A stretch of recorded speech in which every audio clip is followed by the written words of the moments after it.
Okay, I think we're live now. Nice, I can see it. Awesome. I think you can see my screen. I think.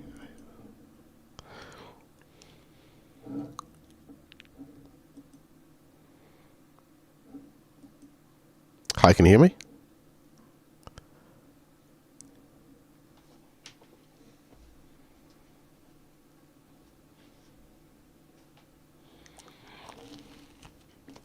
I can hear you on stream, but I can't hear you in Discord. Is that weird? You can't hear me like now. You would have got a guy calling you That's crazy, bro. That's crazy.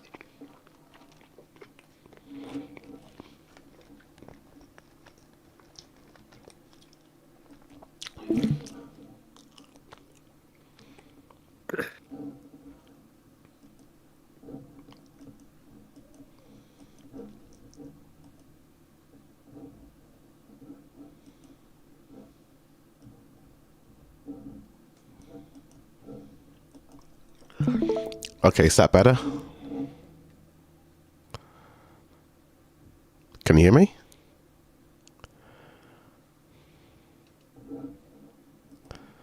Can you hear me right now? I don't know if there's like a delay. I'm not too sure what's going on. I can hear you now. Yeah. Can you hear me right now? Oh, Hmm. wait a second. No, I'm hearing you through the stream. I'm not hearing you through Discord. Yeah, that's what I thought. Yeah.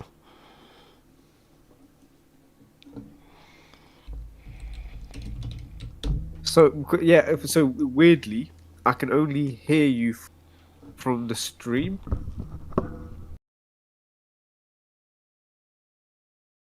Oh, right. Yeah, because with weird delay, I have to like wait 10 seconds for a response, and I think I'm replying to the thing, my bad. Hi, can you hear me now? Is your audio set to Discord? I think there might be a delay. I'm shitting. It's so good. Sure, Peter Gryffindor.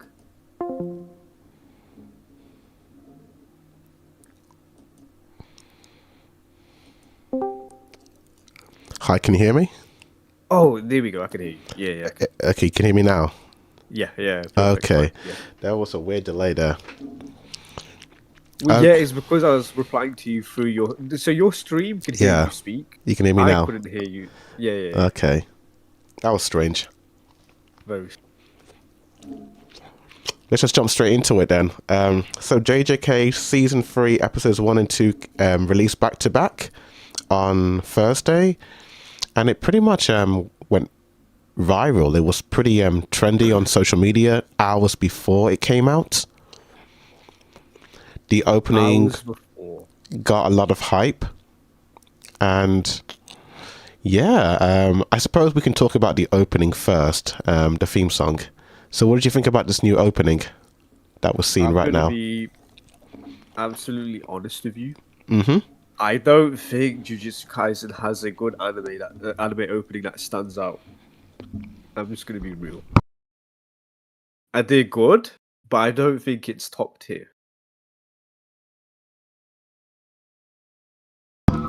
I personally really loved the first opening, the song.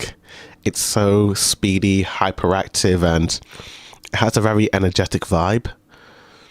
But the I will visuals, need to yeah, give it, yeah. you need I will to, need to give that first opening a rewatch. yeah, rewatch that one. I've always liked the openings, maybe except for the hidden inventory opening with Gojo and Ghetto. That felt a little bit side fillery to me compared to the other openings. But what did you think about this one? Like in terms of the visuals, the song, and like The any, visual, yeah. I didn't like the song. It's for me for good openings, you need like a good song. I didn't like this song. I like the ending song much better, but the visuals they used for season 3 opening were pretty good. And then you see a shot of like Sakuna staring into the mirror. I have no idea if that's going to happen in this arc, but it's pretty hype. I can't lie, it's good. The visuals are just absolutely stunning. Yeah, I kind of agree with you. I'm not a big fan of the song. It might take some getting used to, but the visuals look pretty amazing. There's a lot of really nice shots, some nice painterly like illustrations in this opening as well. Very red. There's too much red going on. Yeah. But I like it. I like them. I love how they show a lot, but they don't show anything at all at the same time.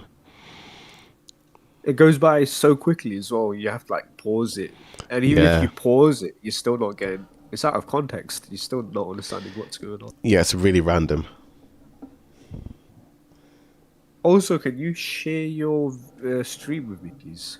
The Discord. If that's okay. Let me see if I can. Okay.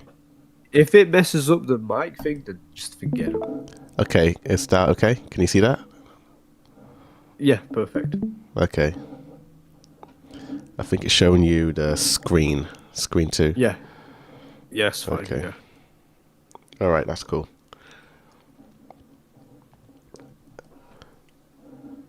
But yeah, so yeah, yeah. Overall, the opening is pretty cool. What can I say? It's a JJK opening. There's this meme on TikTok with Chozo spinning. Where is that shot? This one right here. Oh yeah. He's like spinning. It's all over TikTok. It's like him doing the Sonic the Hedgehog spin dash. It is a spin dash. Yeah. Yeah. Is there a reason why he's doing that? Does this happen in the arc? I don't remember him spinning like this in the manga. Oh, He no. probably does. He probably doesn't. I don't remember. You see, with the manga, I read it one time, so I never really had time to digest the chapters. I just kept, going from one chapter to the next. So maybe he does, maybe he doesn't. It might be his like big moment in the arc or whatever, and he's just spinning around in excitement or something. Possibly.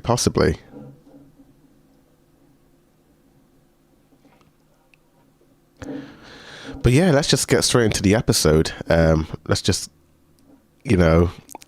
go scene by scene. So it pretty much starts off with Yuji washing his hands, like getting ready to fight some of the monsters. What did you think about this whole opening sequence of events? Very confused. I had no idea why he's fighting these monsters anyway, and I'm like, you have a bounty on your head. Why are you doing this publicly? But obviously, those questions were answered later on. But yeah, it was just very confusing to see what was happening. Just did not understand what reason was he was just attacking these. Was out of frustration why he's fighting these creatures? But no, I think what it is that he's training. He's like getting stronger. I think that's what it basically trying to say. That's what I gathered from this.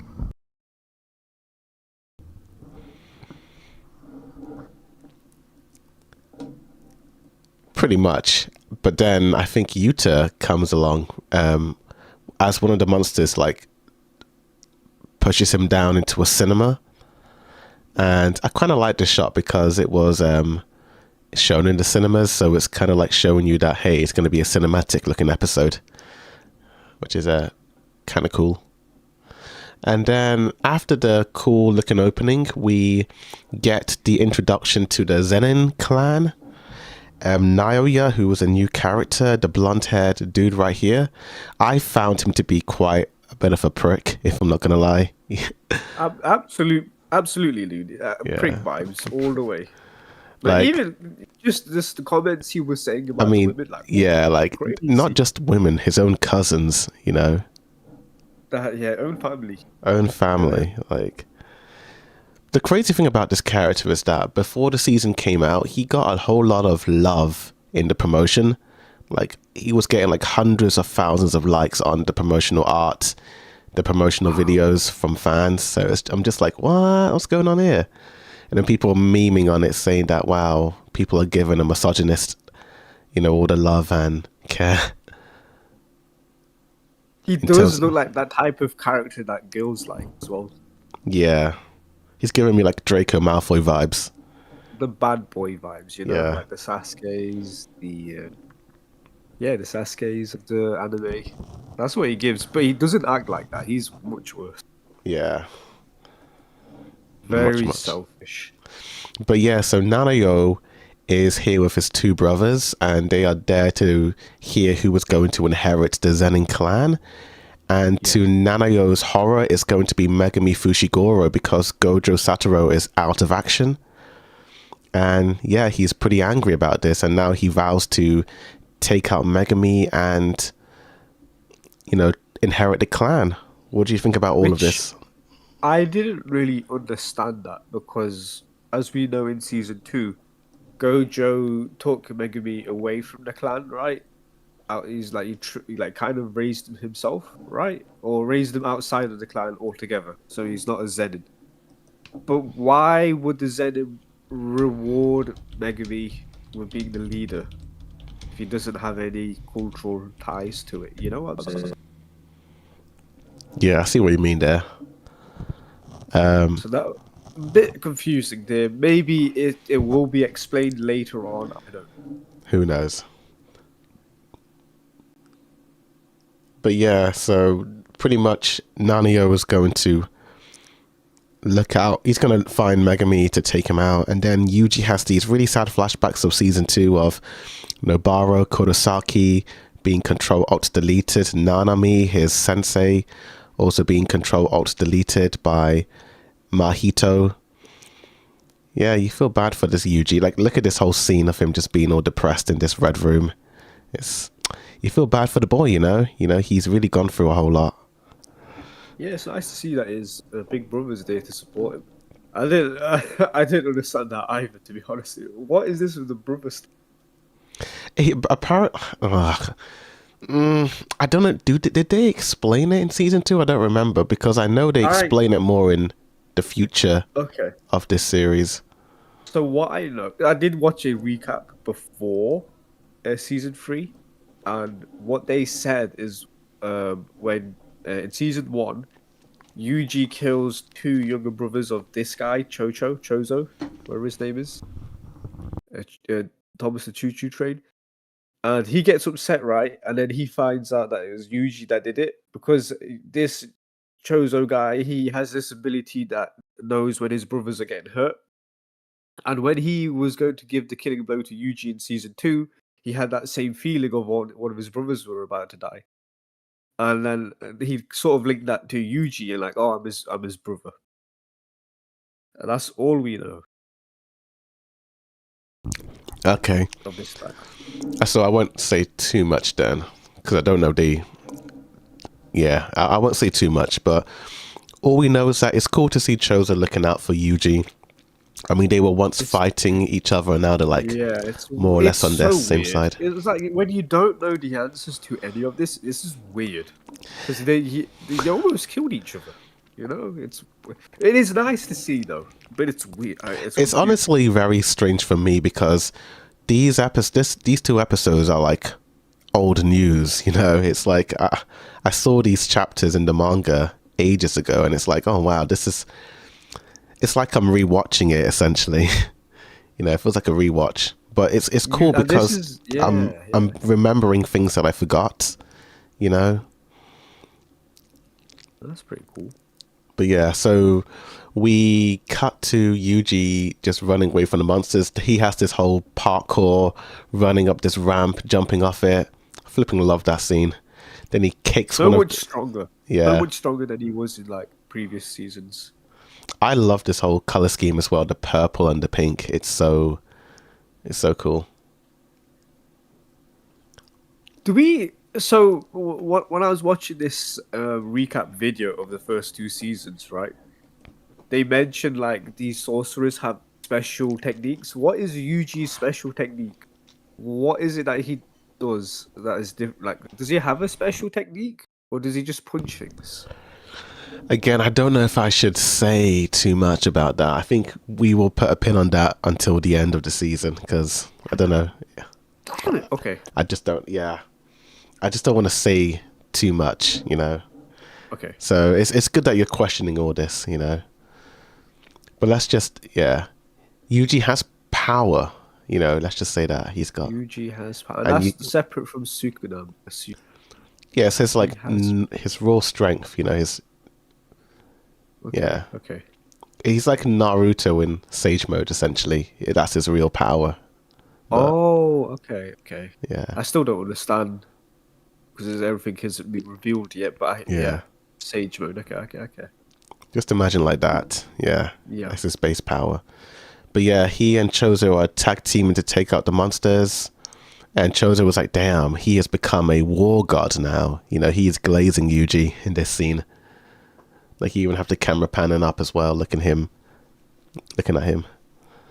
Oh my days. Okay, I'm not gonna say it. I just saw. I don't know why. I just got chills, and I could be completely wrong, and I'm not gonna say it. Or should I say it? I have a theory. You could say it, because I already know how it will end, but just Okay, say it. this could be spoilers. I'm sorry, but I So, don't know. anyone on the stream, it could be potential future spoilers, so be warned. There was a fight. Okay, I will mention it when we get to the point because there's a fight that happens with blonde haired dude, and then I'll tell you my theory. But let's just keep going on the recap. But dude, you just made me think. But I could be wrong. I could be very wrong. Okay. So so literally after this whole interaction, we get the confrontation of Nanayo finding Yuji, Yeah. and then they have like a whole little fight sequence, you know, like Nanayo whips Yuji around, and then he's like beating the crap out of Chozo. Animation is amazing. It's so brutal. Yeah. It's so fast. It was so fast. So sick. It's brutal, fast paced. Oh, It was better in the cinemas because of the sound. It was like, damn, the sound was just booming, boom, boom, boom, boom. It was so good. And then he's like just brushing his hair, like as he's like slapping Chozo around. You prick! I'm watching this. You prick! Why do I have to wait weekly now? This is so hype, dude. Yeah. He just whoops both of them. I don't think Megumi has a chance against this guy. Yeah, this whole sequence was anime original. Like this scene, the fight was in the manga, but him like brushing his hair, that was all added in the anime. That's sick. That's like pretty. The way the anime writes Nanayo, he's a little bit more of a punk, more so in the manga than in the compared to the anime. Like that hair thing and the way he's like talking about his cousins. Like he talks about them, but he doesn't refer to their body parts like that. You know, it's a little bit more apparent. I don't know if that's like a Crunchyroll translation thing, but it's something I noticed. And then all three of them are completely frozen in fear over the dark, intense aura of the true OG character, the true protagonist, Yuta. There he is. This was hype when I saw it because they thought it was Gojo, but his aura was more ominous or disgusting or whatever Yuji says here. But what is it that Yuji did here what was that like expand? That wasn't a domain expansion, I don't think, but he just like covered everything with a shadow. Whatever. What was that? Like this purple sequence here. What is going on? It's a bit similar to when Yuta was introduced into the movie when he met Maki, Panda, and Inamaki in the classroom.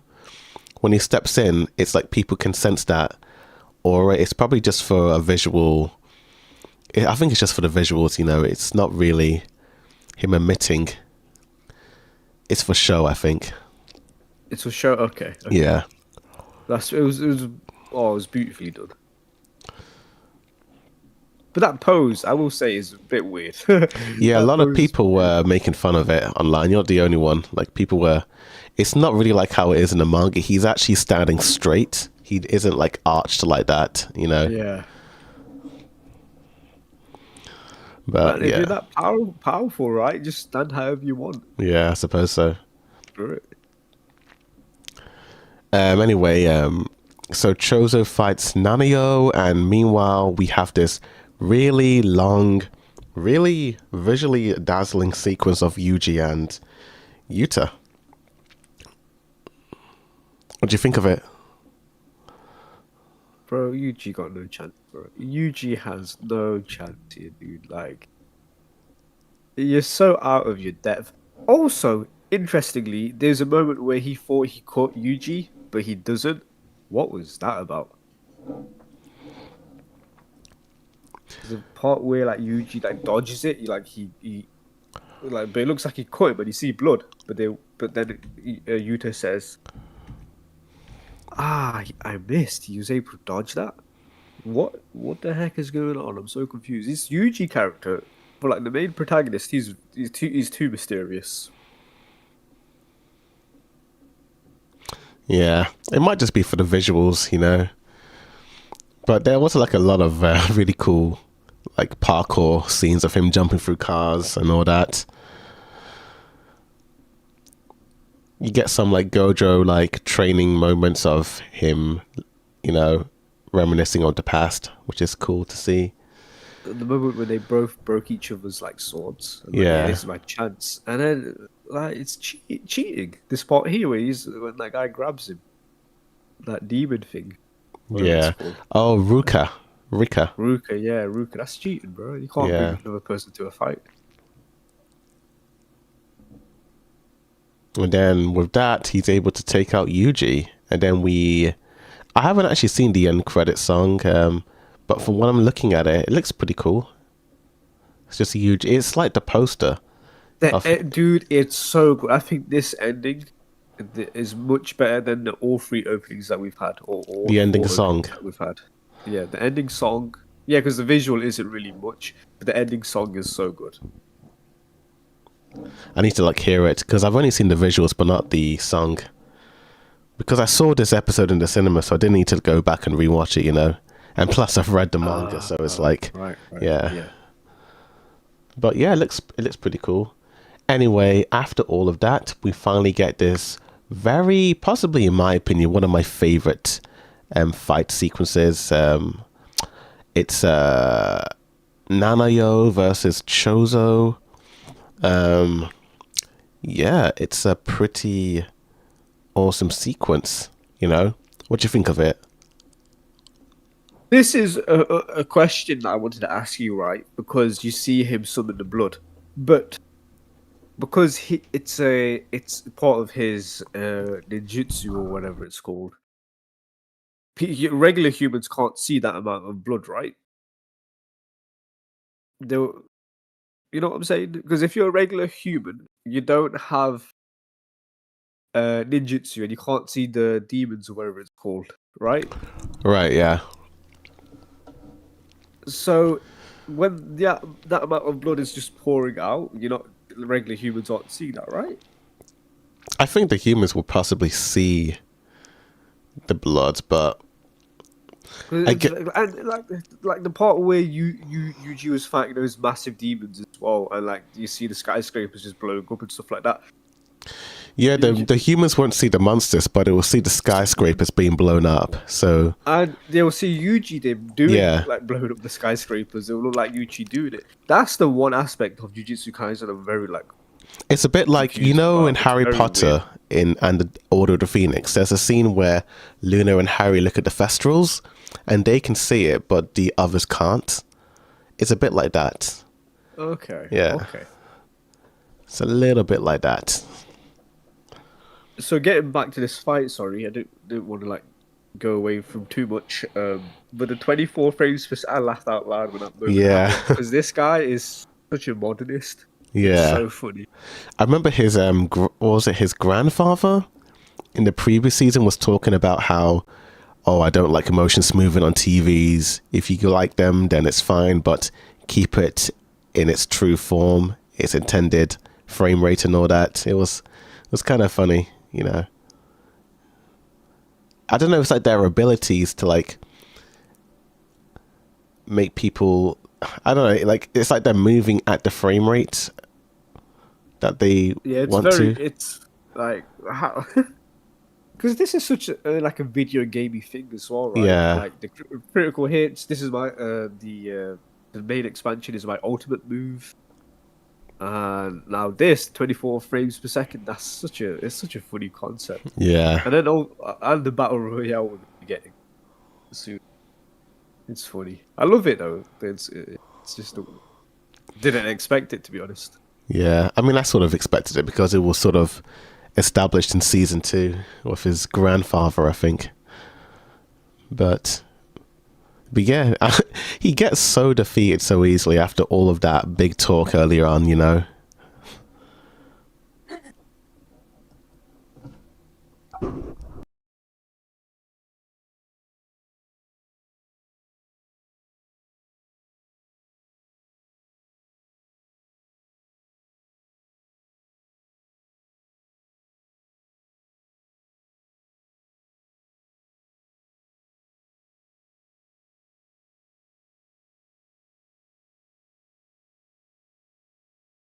I still think the Naruto fights are better, to be honest with you. Because with Jujutsu, because I'm just responding to that comment, the Jujutsu Kaisen fights, it happens too fast, and it's hard to keep up with what is actually happening in the fight. Like that moment, the one part I liked about the fights is when Chozo was just getting slapped up. That's you understand what's happening. But when they like bring in their special abilities, then it gets a bit too confusing, and then everything's gone off the top, and you don't really know what's happening.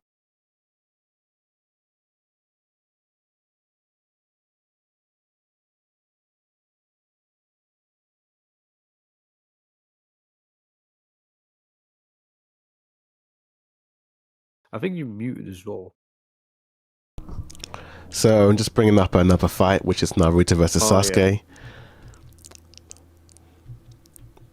Don't know if the PC is quite laggy on it, but yeah, it might be because of the Discord share screen. But yeah, I do see a point. I think that's it's yeah, Because it's basic in Naruto. I'm gonna say that again. Like ninjutsu is like the most basic, but it's easy to understand. Jujutsu Kaisen, there's so many different elements. What's happening? You got black flashes. You got the domain expansion. You got everyone's unique curse abilities and stuff like that. You have to understand everything. Naruto is like Shadow Clones, Rasengan, um, Lightning Blade, or what. It's very easy to understand. That's why it's you understand what's happening when they're fighting. yeah, that is without a doubt one of the biggest issues I've have with JJK is the way they explain their abilities is awfully confusing Yeah, at times. like the blood puddle scene as well in Chozo's ability. Still don't understand what's going on. I'm going to be honest. The supernova. Yeah, it was the supernova that he used. I don't get it. I don't. It's like you almost have to go back and Yeah, reread what he yeah. said in the subtitles. And again, you don't want that. You don't want that to be the reason why you're rewinding the fight. You know, you This want to is rewind the fight yeah, because it's sick. You don't want to yeah. rewind it because you want to understand what's happening. This is why I ended up reading the manga because I felt like I was really lost in season 2, didn't understand what was going on. Reading the manga, it does help a little bit, and then watching the anime because it's like you're rewatching these True. Yeah. Yeah. like moments in the manga. But yeah, it's.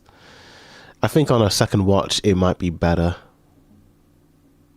And probably an English dub as well. It might be easier to Yeah, as understand. well. Yeah, that's also another reason why I tend to watch a lot of shonen anime in dub because whenever they, exposition dump their abilities, it's always very quick and it's always within a fight. So you sort of want to hear it, but also you want to Yeah. watch it, But you can't True. like watch the action and then read the text at the same time. But okay, so Right. So after all of this, so what were we gonna say?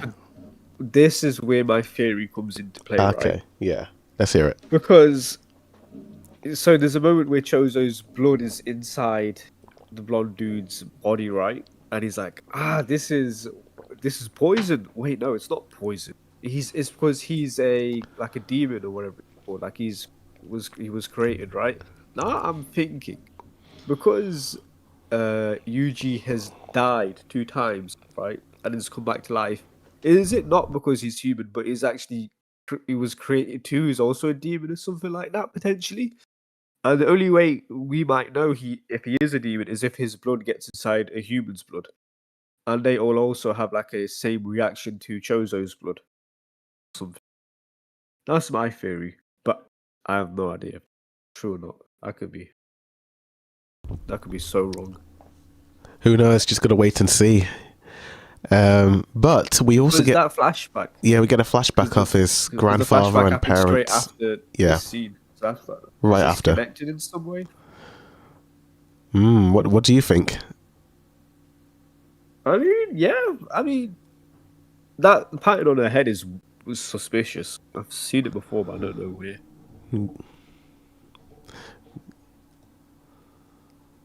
Interesting. So, what do you think all of this really means? Like this whole sequence? Yeah, it could mean that Yuji's dad was making hanky panky with a demon. I don't know. Who knows? Just gotta wait and see. But because he looks possessed here as well, right? His dad looks like his mind's gone. He's not with it. He's like just staring at Yuji. Yeah, he's dazed. He looks like he's been manipulated.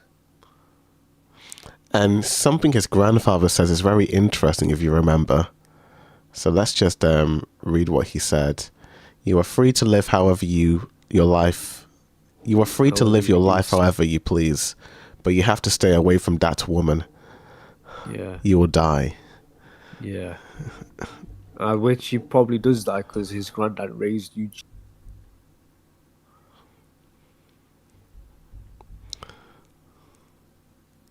But then he says Kaori died, so what does that mean? Who was Kaori?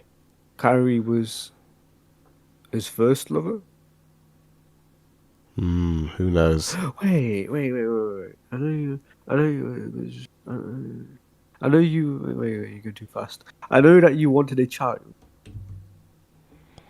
and I know you were never able to do that with. Kaori was another woman because they weren't able to have kids together. So Yuji's mum is the black-haired woman with a weird pattern on her head, which looks like a scar. To be honest with you.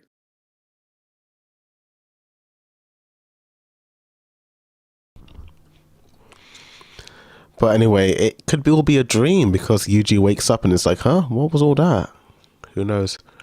But then we get the reveal that Yuta was pretending all along. He wasn't really out to kill Yuji. He was just here to trick the higher-ups into thinking that he was going to kill Yuji and promised Gojo to protect Yuji. So what did you think about this whole quote-unquote twist? Oh, dude, I loved it. Like, yes, okay, Yuta isn't an idiot. He knows. Yuji's a good person. He's not blindly following the elders or whatever. But I do find it a bit too convenient that we have like Gojo, a flashback of Gojo explaining to Yuta what like the future events are gonna happen or played out. There's like Gojo not believing in himself that he's the strongest there is. It's a bit weird.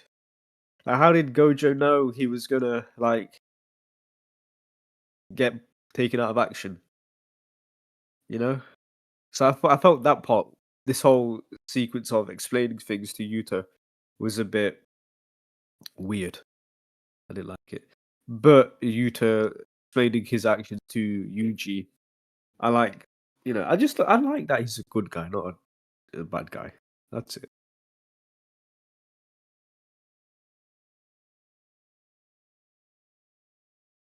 Yeah, I agree with you there. I agree. It's great that Yuta is on the side of good. But Yuji still feels pretty bad about everything. Fushiguro is like, hey, snap out of it. And then Yuji is like feeling really bad about the whole thing. It's a pretty emotional scene, Yeah, Fushiguro just spying on him in the background. Like, bro, you did the entire time. Just go up and hook the dude, bro. Also, yes, I've also need to mention. Apparently, Yuji didn't know he had a bounty on his head until the guy from the Zenin clan mentioned. Right? Is that true? I think he, And also, yeah, and then also there was another scene with Yuji and Chozo where Chozo's in the background. He's like, yes, he's gotten stronger so much or whatnot. So that's why I'm like, yeah, that's why he's fighting these demons was because he was getting stronger. That's what I took away from that scene. So yeah, sorry, that was two things that I've missed. I should have said it earlier. yeah, that's fine, that's fine. But yeah, so then thingy, we finally get like the big lore drop of what the culling game is. Nototoshi Yeah, this Kanon. is where I was. Okay, this is the start of my confusion. Yeah. What is this? Is how we're going to introduce the culling games? The culling games, like just Megumi just randomly just drops into Yuji. Like, yeah, there's a culling game happening. Yeah, there's this old guy set it up. Why? Who? Where? When? Why? It's very confusing. And it didn't help with Yuji is having his inner monologue as well. Some have to understand what Yuji's is saying. It was all over the place. Like, trying to So decipher what yeah. Megumi is saying. Then I'm trying to decipher what Yuji is saying to himself about Meg. It was too much. So basically, Nototoshi Kamo, aka Ghetto, is setting up a death game between those he granted the cursed techniques with. And that Uh, is the guy that's the brain, right? In his head. yeah, the brain. Okay, okay. How did he set this up? How did he set the culling game up? I'm so confused. And yeah, so then there's like this really quick explanation. It's the general rules. Yeah, I had to pause to read all this as well, by the way. Yeah, amazing stuff. Amazing. But the rules look interesting, but I don't understand how you set this up to begin with rules. You know what I'm saying? It's confusing. Mm. Yeah, I see what you mean. I love how quickly it like flashes. You know, it's just so Like quick. after awakening their curse technique, right? Who are they referring to? Are they on about like Yuji and the others? After awakening their curse technique, players must go to a colony. It's very. Well, what do you mean? What are you talking about? Who is this referring to? Who's there's so much, obviously this will get answered, but right now I'm just in a state of confusion. I don't know what's happening.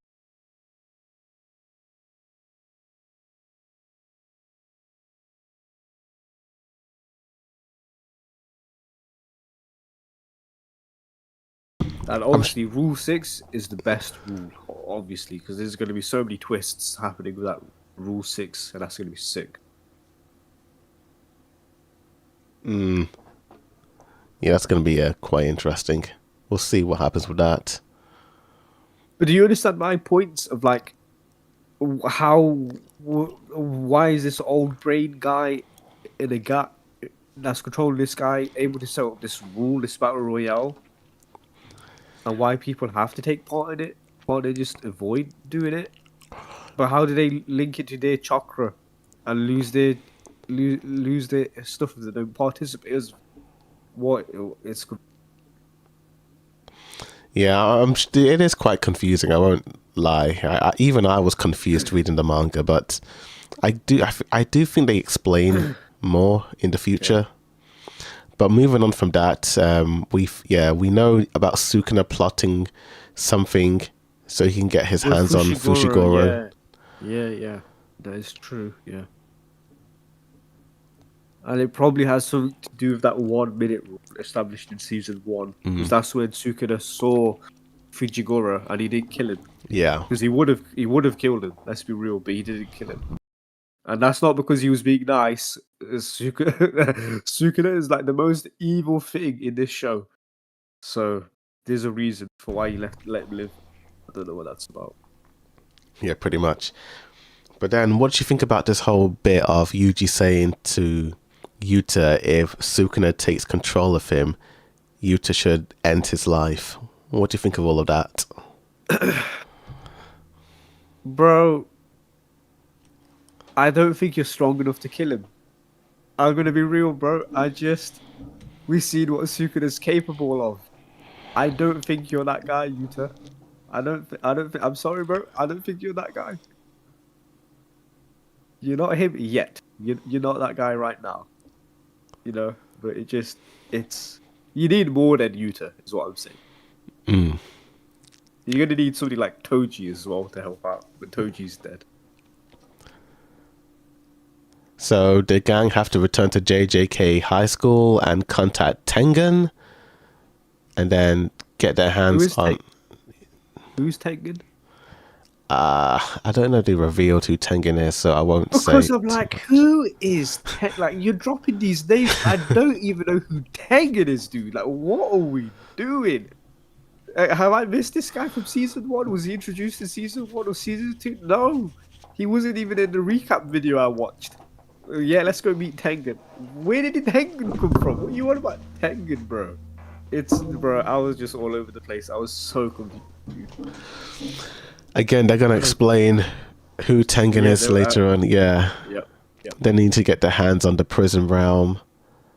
And yeah, this is where Fushiguro says we need to find out what Nodotoshi Kamu's actual goal is. So they don't actually know what he's planning, you know. So you can kind of get the vibe that they're just going along so they can unravel the mysteries. That shot of Geji looks so ominous. It looks so damn creepy. Of his body just standing there, his head tilted to the side. Oh, it just gives me shivers just looking at it. Hate it.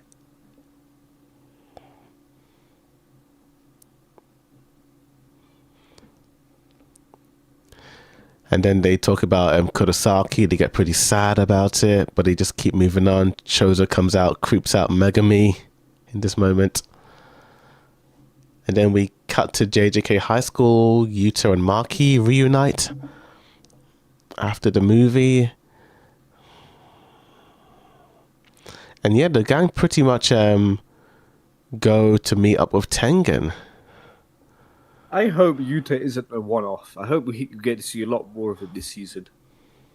Because, bro, he fits in this crew. I don't know. I feel like because he's so strong. Oh, wait, no. He will be part of the group because he is so strong. They need like a Gojo-like replacement. That's why Yuta is here, because he's like strong as Gojo. So that's why he's here. So we will see more of Yuta. That's fine. Okay, that's cool. I like that. There was a little reference to the hidden inventory arc with Yuji noticing the bloodstains on the floor, where I think it's Riko.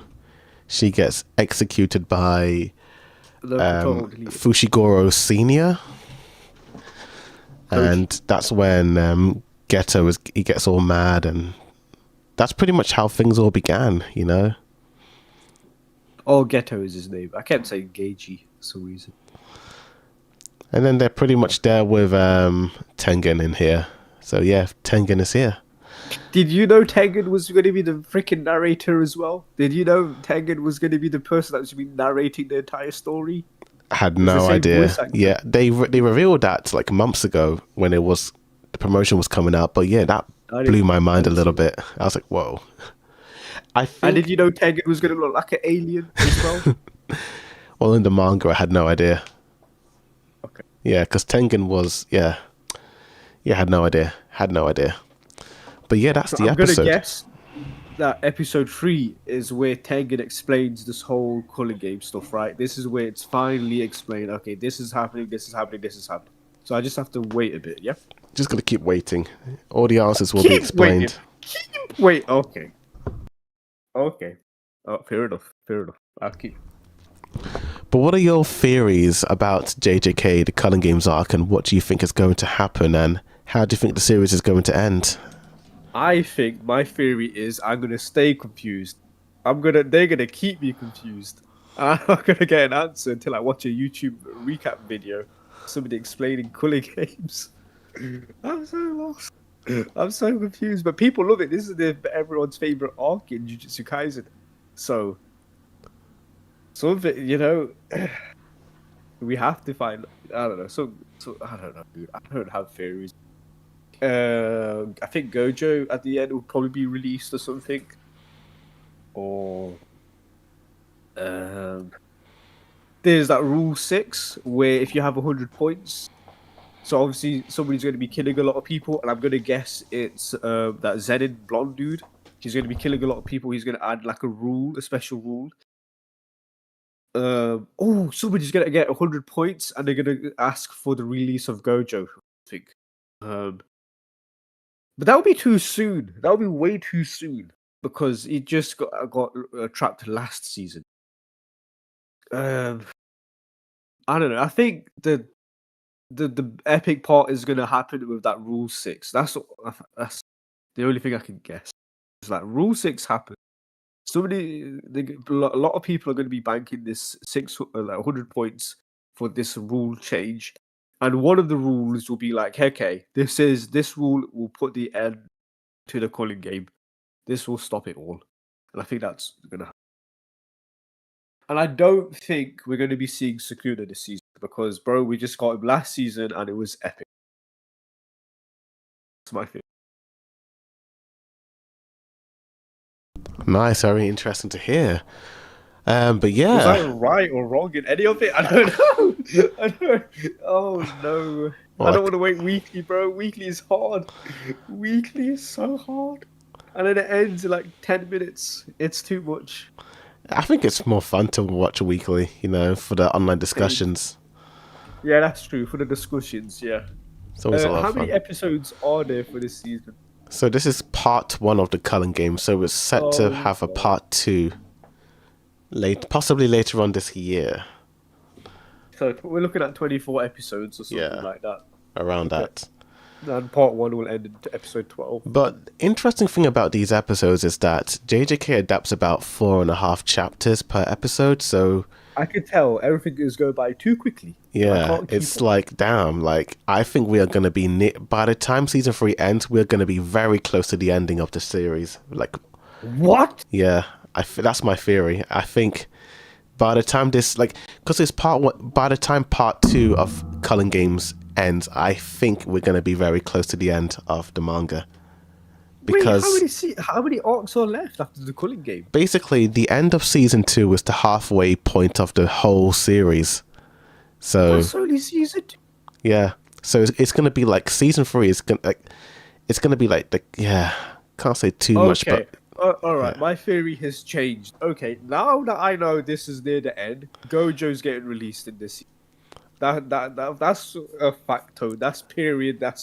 He's getting released from the trap. Okay, I did not know we're near the end. That's Because crazy. well, we're nowhere near the end because you still have the whole season to go, dude. You got like 24 episodes, but by the time No, we're but I'm thinking by the Gojo at yeah, the end will be released. by the time we're at around episode 22 of season 3, it is going to be quite close to the ending of the show. Yeah. That's why I think they're going to end it with a movie. Oh no, no! Like, I have a feeling that they're going to end it with a film. Please don't. Please don't do that. They will do that. I Yeah. don't want to wait years for the. Oh. Oh, so painful, dude. If they do that. Damn it. But yeah, speaking of movies, I think was it what was it? It was Demon Slayer. Demon Slayer, that's it. We got like an update regarding Demon Slayer Infinity Castle. Let me just try and find Okay. it.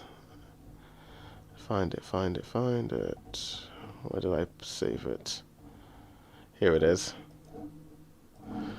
So, Demon Slayer Infinity Castles Part 2 and 3 will not be available until 2027 and 2029 respectively, according to The Guardian, after an interview with Crunchyroll's Mitchell Berger. Yeah, I think we spoke about this when we did the part 1 review, and we said part 2 won't be out till like 2027, and I think that's what we both said. And that Yeah. is, that's a gut punch right there. That hurts. Yeah, it's going to take a long time until we finally get it. But yeah, I mean, it makes sense. You know, they want to make the animation look as good as possible. But yeah, Yeah. Yeah. it is what it is. Also, I think we got some Attack on Titan news as well. Hajime Oh, I did. Isayama Yeah. Yeah. I talks read about about this. him not working on any like projects at all.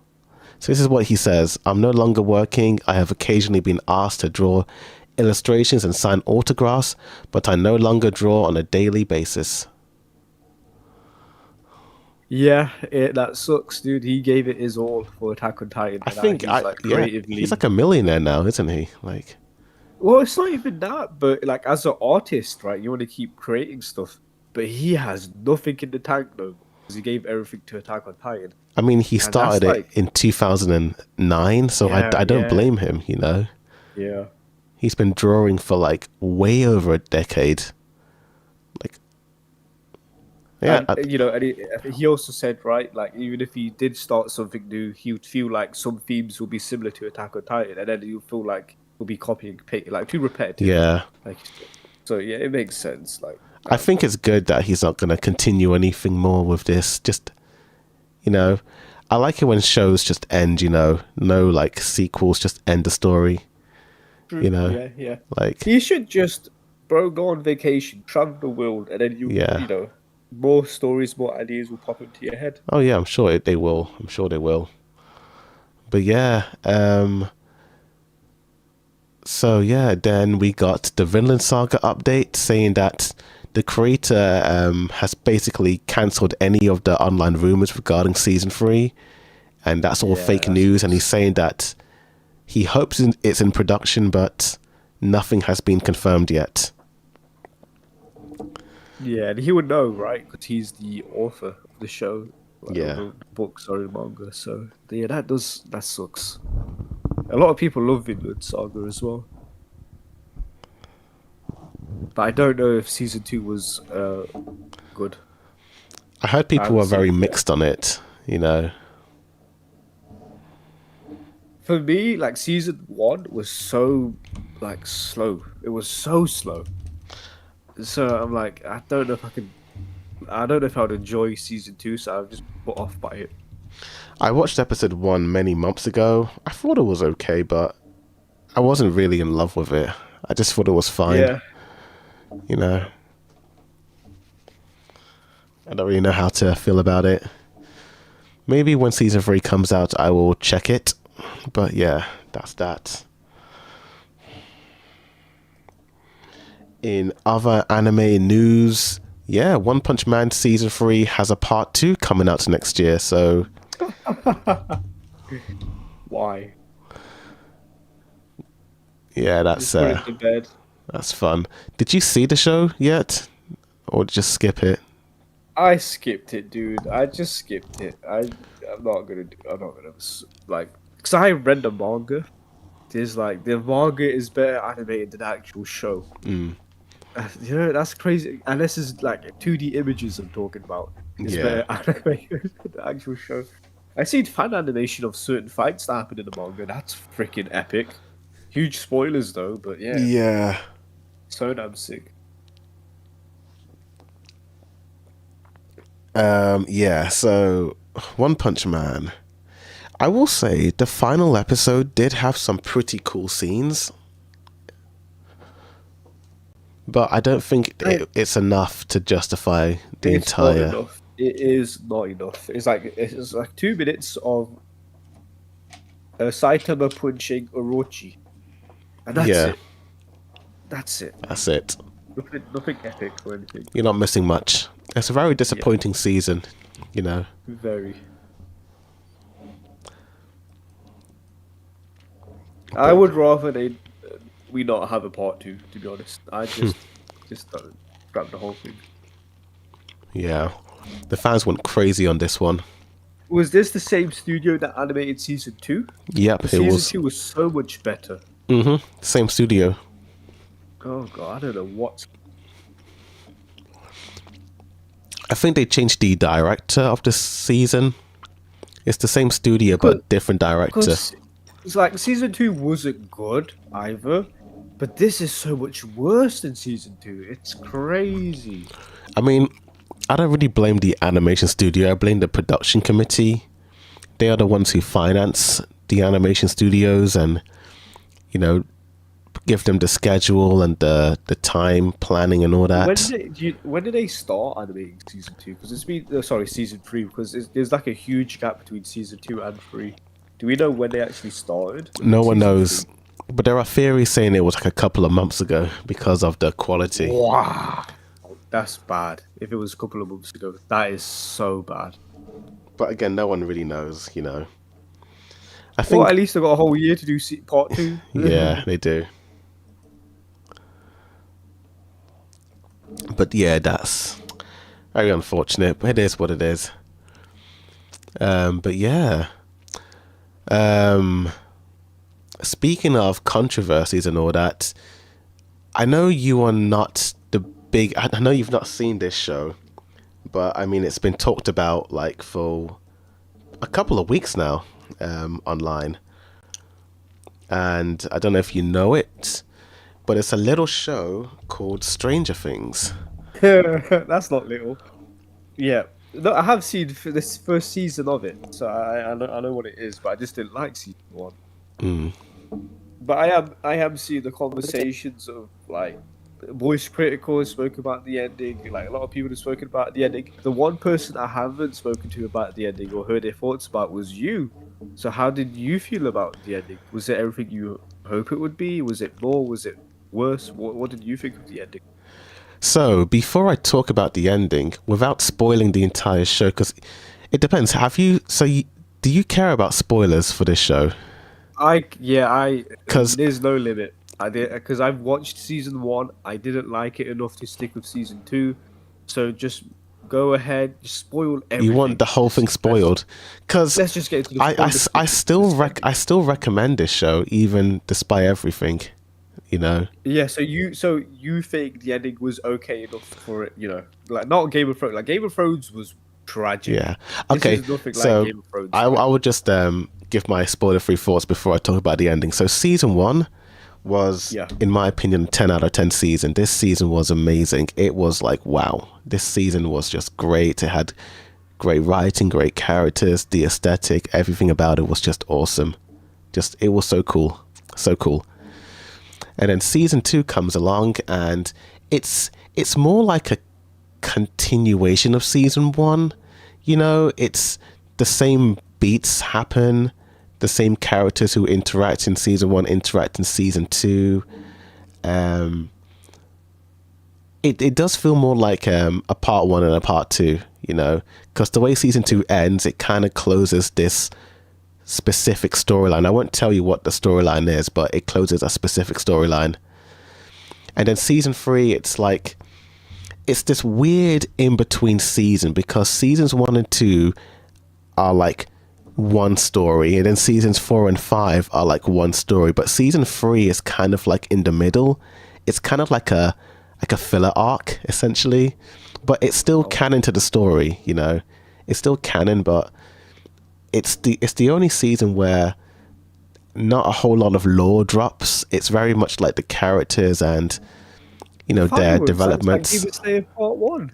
It's like a flashback in Akaza's flashback. Yeah, this is like during the summer. Yeah, they're looking at the 4th of July fireworks in this poster. Oh, okay. But yeah. So yeah, season 1, I loved that one. Season 2, I also enjoyed that one as well. Maybe not as much as season 1, but it's still pretty good. Season 3, I was a little bit lower on this season. I think it's probably my least favorite out of all of them, but it's still fun. It has all the moments that you want in Stranger Things, and the final episode in this season is amazing. I loved the way it ended. And then season 4 comes along and it just completely turns the whole show on its head. You know, it's like, whoa. It's like this is like the big WTF moment in the series. I remember when this season was out, people were saying it was scary. This is without a doubt the scariest season out of all the seasons. It's like, I don't think you understand, because you had to be there when season 3 was out. Season 3, while it did have horror, it was very lighthearted. It was very much like, You know, the kids are having fun, the fireworks. There's some horror here and there, but it's very. This image pretty much represents the whole mood of the season. It's like kids having fun, but then they're also, fighting the scaries and all that. But then season 4 comes along. I'm talking about like the sun. This is like a specific scene that happens in the show. But I won't spoil it, but yeah. Okay. But season 4 is just like a WTF. It's like a WTF. It's like, whoa. It's like, what? It is crazy, dude. It's crazy. It's so violent. It's so gory. It's like, oh my gosh. Episode 1 blew everyone's minds. It was like, whoa. They went that far, dude. They went so far in that. So I'm assuming, right, just judging by the poster of season 4, that's when they introduced Vecna, right? Oh yeah, so you know who Vecna is? Yeah, Vecna, dude, there's so many games, because of like how popular Vecna is, so many games have had Vecna as a character. Because of like how popular that character is in Stranger Things. So I know of Vecna outside of Stranger Things. Okay, that's cool. But yeah, season 4, in my opinion, is the best season of the show. It's a masterpiece in my opinion. It's so large, it's so grand, it's so cinematic. The episodes are so unbelievably long as well. They're like movie lengths. So you're just feasting on this show, in season 4. And then season 5 comes along, and it's the ending of the show. So yeah, season 5 is I have a lot of mixed thoughts on season 5. There are things I like about it, and there are things I don't like about it. But what I will say is that the final episode was pretty good, in my opinion. It wasn't the greatest thing of all time, but it could have been so much worse. Like Game of Thrones was, right? Yeah. So that's good that didn't happen. What I like about the ending is that it does like the complete opposite to Game of Thrones, It has a satisfying conclusion, but it's not what you expected, kind of. Without spoiling it, it's a very safe ending. Very safe. Ending. Yeah. I see. Game of Thrones, the thing with Game of Thrones is that it's a show where it subverts your expectations. Ever since season 1, it's been subverting people's expectations, like twist upon twist, like here, there, and everywhere. In the right way, right? Yeah. Subverting the way that's good for the show.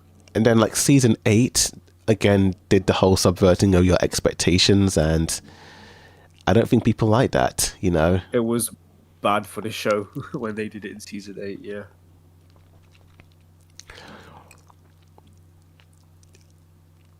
I don't like the final few seasons of Game of Thrones, but I like the ideas that they had, I like we got there too quickly. I like the idea of John. Spoiler alert for people who haven't seen Game of Thrones, which is a 6-year show. But I like the idea of John coming back to life. I like the idea of Dany being the Mad Queen. I like those ideas, and even Bran being the king. I like the idea of that, but the way they directed it, the way it was written, and it was paced out. It happened too fast, It was way too fast. Way too fast. That's like the biggest problem with this show. Like you're saying, like Dany becoming the bad queen. Is this as if there was a build up to it? Because there was no prophecy of her being a mad queen. If there was something like that, of like there will be a mad queen that will destroy the world or something like that, and then we got that slow build up to it being Dany, that would have been epic. But it just so quickly, we just got there so fast. It's like, I will say this in terms of the prophecies and all that. There was that scene in season 7 where Jon tells Dany, if you go to King's Landing and you burn the entire city down, you won't be the same as all the kings and queens of the past. You'll be the same, more of the same. Yeah. And there was even like many moments in like the earlier seasons where even like Khal Drogo was saying that we are going to go to we're going to go to Westeros and trash it, we're gonna burn it down and all that. You know, he made that vow to Danny back in season 1, so there were some like hints that King's Landing was going to be destroyed in the end, but I think what would have been better. Sorry? The way it happened, the execution of it all was a bit Yeah, it was just rushed, you know. It was very rushed. But Stranger Things has the exact opposite problem, where everything is much slower paced. They take their time, you know, they don't rush anything. It's like, let's just spend a lot of time with this character and how they are feeling and thinking and where they got to this point in time. You know, and they're not relying on previous books, right? They're not waiting on George R. R. Martin to finish the series. So this is all in like the show writer's hands. Yeah, it's the showrunner's story. But yeah, so yeah, I like the ending. I will say I was disappointed with some things in the final season, but the final episode was pretty good in my opinion. You know, could have been better, but it was pretty good. It doesn't ruin the show, but the way the fans reacted online was a little bit crazy in my opinion. The episode that came out before the final episode on IMDb is the lowest rated episode in the whole show, which is, I still think it's kind of wild, because it's literally a scene. That's a spoiler actually, so I can't even say that now. But you say you don't care about the spoilers. I don't care. I've probably seen them, to be honest with you, but it's been out of context. Well, this spoiler it's not too bad. It's not too bad. It's more it's about Will, and he's basically coming out to people, you know, out the closet and revealing that was everywhere. Who he that is. was all over the place. Yeah, I see that clip. People didn't like it because it was not. It just felt a bit. People said it was cringe, out of place, because they're in the middle of trying to take down Vecna, and then Will's just coming out saying all of this. But it actually makes sense if people watch the show, because Vecna is trying to get into the minds of the weak, people who are insecure and afraid, which is why, if you remember in season 1 when Will gets kidnapped, you know, do you remember season 1? Yeah, sort of. Yeah. Will, yeah. The mom was talking to the lights. The lights was Will or something like that. Yeah. Trying to commute the kid. Yeah, I remember. Yeah, so Vecna was after people with weak minds, and Will had a weak mind because, you know, he's young and innocent and he doesn't know the world very much. So in order to come back to Vecna, he has to reveal all of his secrets. So Vecna can't use his secrets against him or anyone else. And him coming out makes sense in that context. Because that's his strength. He's through that weakness into his strength. So that does make sense. Yeah. So you had to tell everyone who was involved with fighting Vecna, even people he didn't really talk to, he had to say it in front of them so that everyone's like, okay, we know your secret and it's okay, you know. And I like the scene. It was probably one of the more emotional scenes of the show, because it's like all these kids who grew up together, they're all there, you know. It's like it's pretty nice, you know. It's a pretty nice power of friendship moment, you know. It's you would love fairy tales so much. I think because I think the reason why I like it more than fairy tale is that you see the kids grow up. With fairy tale, they all look the same, you know. It's like, and it's animation as well, so it would always look the same. Yeah. But fairy tale is always power of friendship, power of friendship, like beat you over the head with it. But that is like, pretty much this enemy is powerful. Oh, yeah, power of friendship triumphs it. Yeah, but that is pretty much why there were some people who didn't like the ending of Stranger Things, because it felt a bit too safe. They wanted it to be much darker, more twists in the final episode. They wanted a bad guy to win. I won't say too much about that, but in case of spoilers, but yeah, essentially that, you know, it's very predictable but the funny thing again with people complaining about it is that ever since season 4, I always knew that the ending was going to go in this safe direction, because the writers have a really difficult time killing off any of the main characters, you know. So people you think are going to be Control Alt deleted end up sticking to the end, you know. So yeah.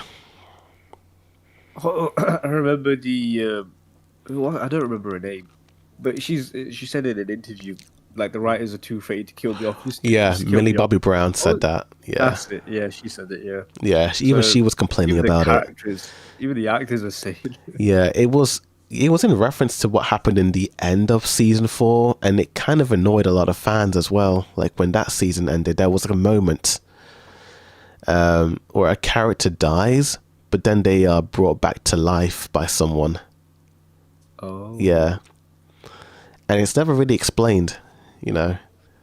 But you kind of, yeah, that's that.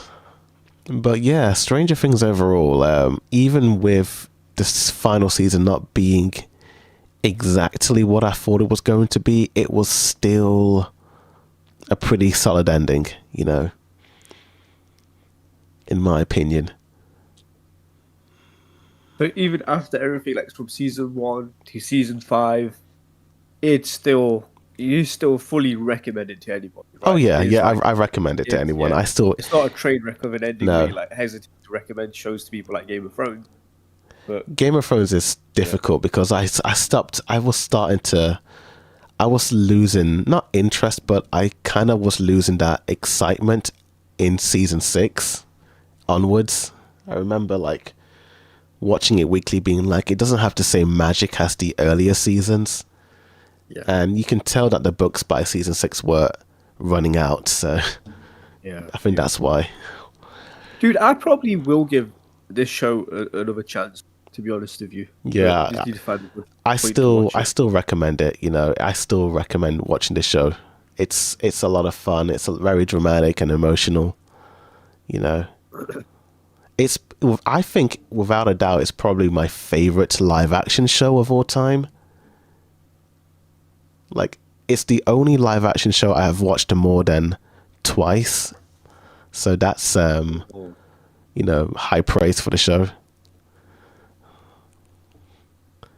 I've only very high praise. yeah, I've only seen Breaking Bad one time.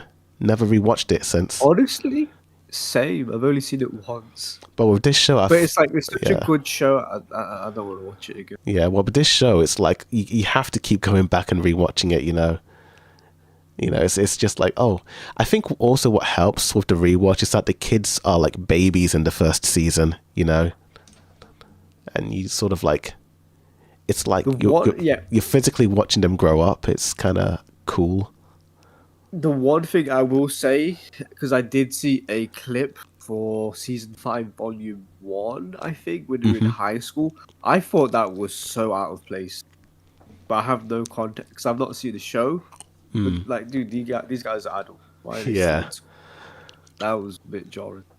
But I mean, that's like season 5 compared to season 1. Like that's 5 years into the future, you know, because season 1 they're 12, season 5 they're all 16. So, you know, it does match up, you know. Yeah, but they look 20. They do look old. They do look a lot older. But I mean, it doesn't fit with 80s high school movies, you know. I didn't like that either. Like when I'll- you watch Spider-Man 1, Yeah. oh, it's so bad. Like look High at school Tobey scenes. Maguire in the first Spider-Man movie. Yeah, it's so bad. You know, It's- he's like, that's a it's- grown man, you know. Or like Yeah. Grease, the original Grease. Greece is terrible for doing this. I mean, look at that dude. Like, how is that Yeah. a 17-year-old dude? You know, like, That's a man trying to pretend to be a child. That's what that is. yeah, That's what that is. like all of these guys look so much older. You know,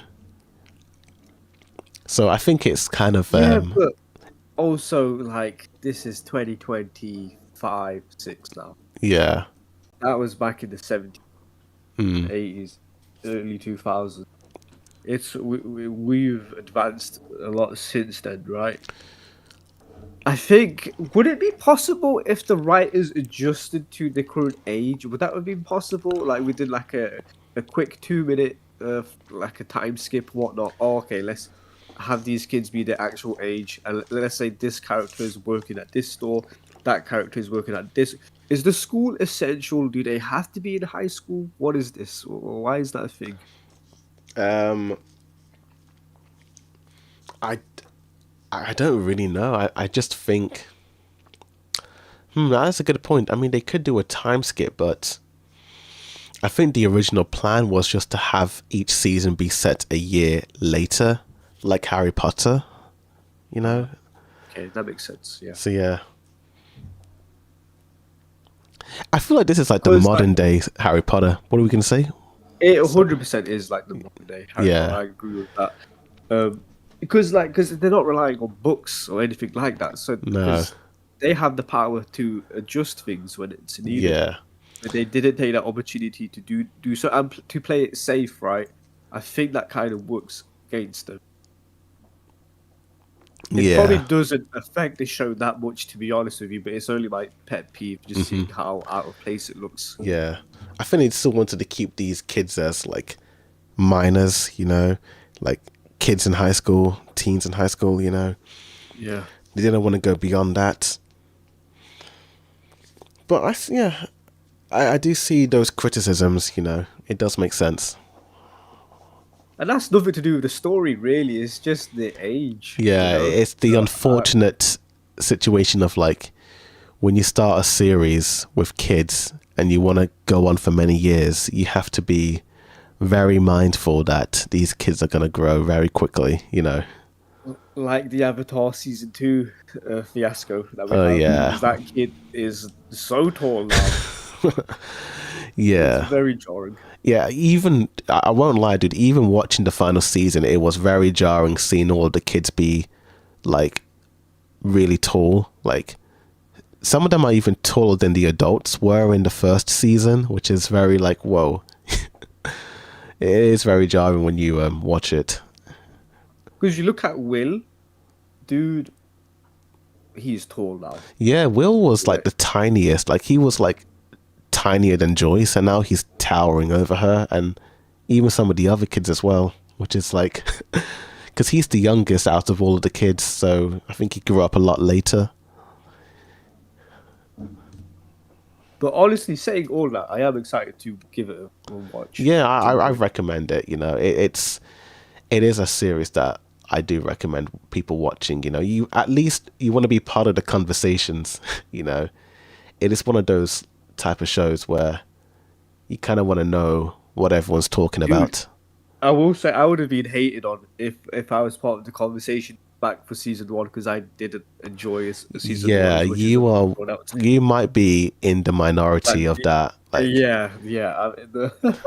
I'm in the minority's minority. I think I was like the only person that didn't like season 1. yeah, like this season is like the fan favorite season. This one, season 4, like they are like the two most loved seasons of the show. I can't remember what my criticisms were of season 1. I felt like the 80s aesthetic, I think they were just trying to push it too hard and it didn't feel authentic enough. So I didn't really buy the 80s scenario. And then there were some characters I didn't enjoy. I didn't like that the squarehead dude, the bully. He Oh, was you very mean annoying. And then Steve? Steve, and then the girl that the girl liked him for some reason. That was so annoying as well. Oh, Bro. Nancy. Why are you liking the bully? That was so annoying. And then Lucas, oh my days. You Yeah, chill. yeah, Lucas was on my case, bro. Yo, Lucas, chill, bro. yeah. You're The way annoying he me. was treating 11, like as the 11, outside. yeah, it's Yeah, bad. Like, yo, bro, like chill, bro. We yeah. just found this random kid from she got powers, bro. She could kill you Yeah, potentially, bro. yeah. Lucas, Chill. he did annoy me in season 1, but he does improve a lot in the later seasons. He becomes I'm one of sure, the favorites. Yeah, yeah. yeah. I'm sure, like same with Steve as well. Like Same he with Steve. like, Yeah, has a character growth. yeah. as Like well when he they changed. are much better than season 1. Much better. But yeah, And that's then the ending happened, right? Because there was a Demogorgon, right? yeah, And then they sort of beat the Demogorgon, and then they have a D&D session at the end of season 1, and like, okay, that's an ending. I legit did not expect to see a season 2. Because I Yeah. thought, okay, this is a nice wrap up. This is a nice little show. I didn't know it was a season 1 at the time of watching season 1. If that makes sense, I thought it was just like a Oh. one-off Oh, I knew type there was going to project. be a season 2 because when Will, you remember the scene when Will went into the bathroom at the end and Oh right, you're he threw right. up Yeah, that bug that was inside of him. yeah. Yeah, so it's teasing the next There was season. questions that were left Yeah, like what's unanswered. all that Yeah, yeah. about? And then you have Harper who has to leave with the military. Like if you remember at the end, he has to walk into that car in season 1. Uh, I don't remember. Yeah. So I it's don't think so. still It's so long ago. yeah. So there was still stuff left unanswered that needed a season 2. Yep, Okay. pretty much. Okay, okay. Yeah, the only one that stuck out to me was the Will situation, but then I forgot about it because they had a D&D session at the end of it, and then I thought, okay, okay, that's cool. They just wrapped it up. This is the end.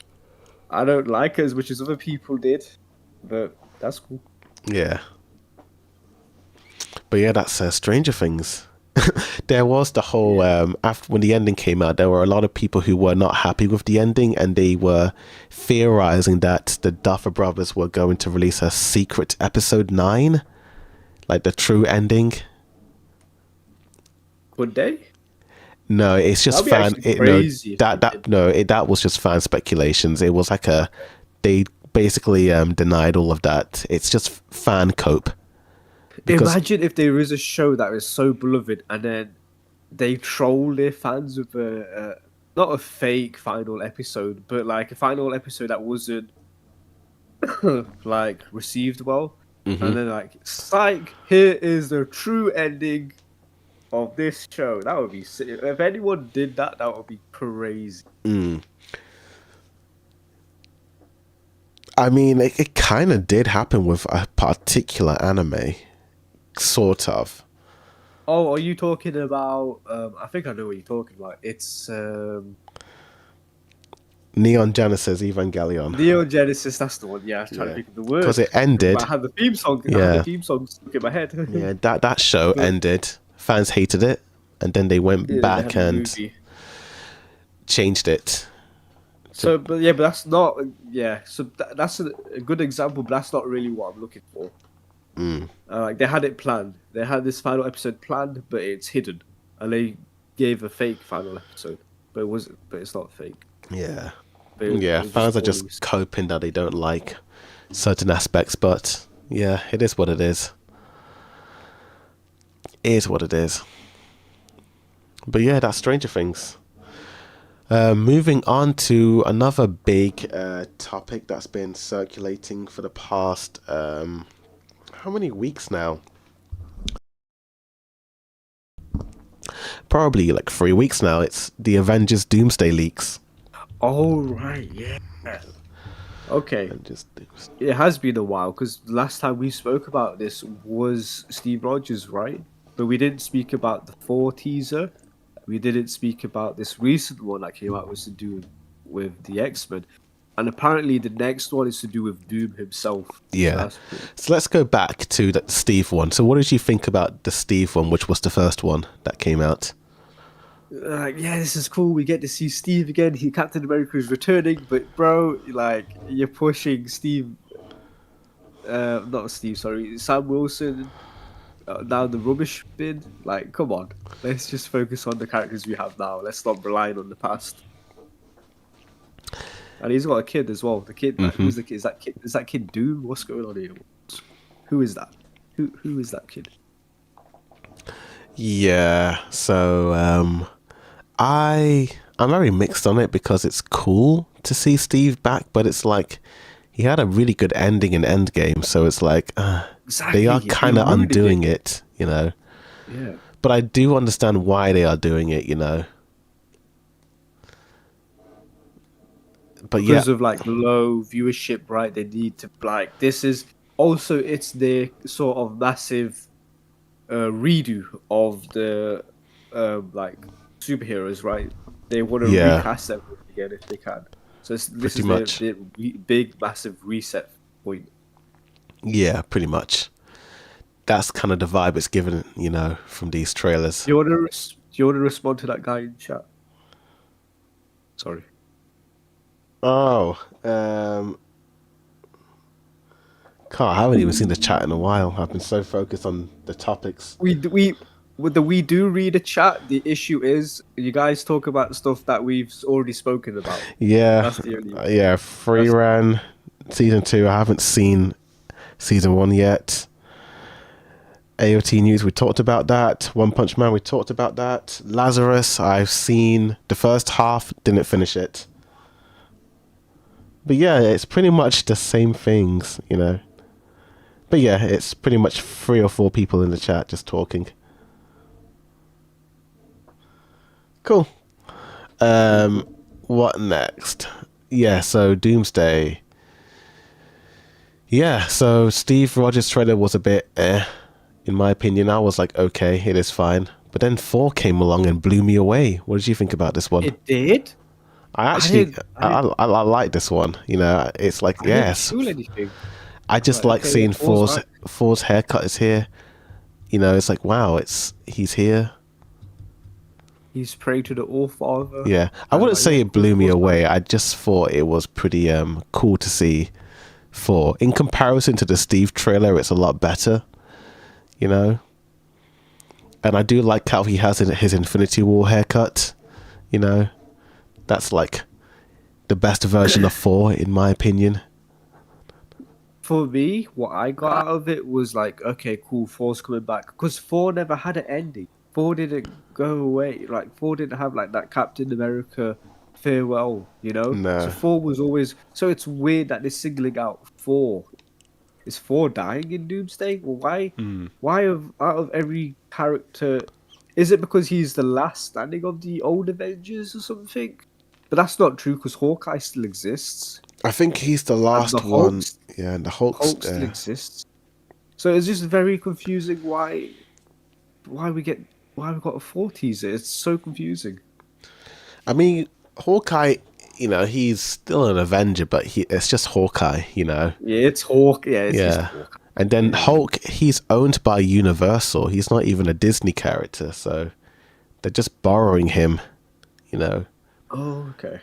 But 4 is like he's the only true Disney character of the big 3 who hasn't had a send off. So yeah, it makes sense. Yeah, when you put it like that, that does make sense. So So now I've got a bad feeling he might die as well. Yeah, people are thinking that as well. And then we've got the big one, which is... This is the funny one for me because I see the AI. Have you seen? You must have seen the AI trailer version of this, right? And I thought, yeah, this is fake. Why did anyone believe the rumors when this is clearly fake? And then no, it was the real trailer comes out and it was a shot of the AI trailer. But wow, AI is getting scary, dude. Have you seen the AI trailer for this? I haven't. It's so crazy.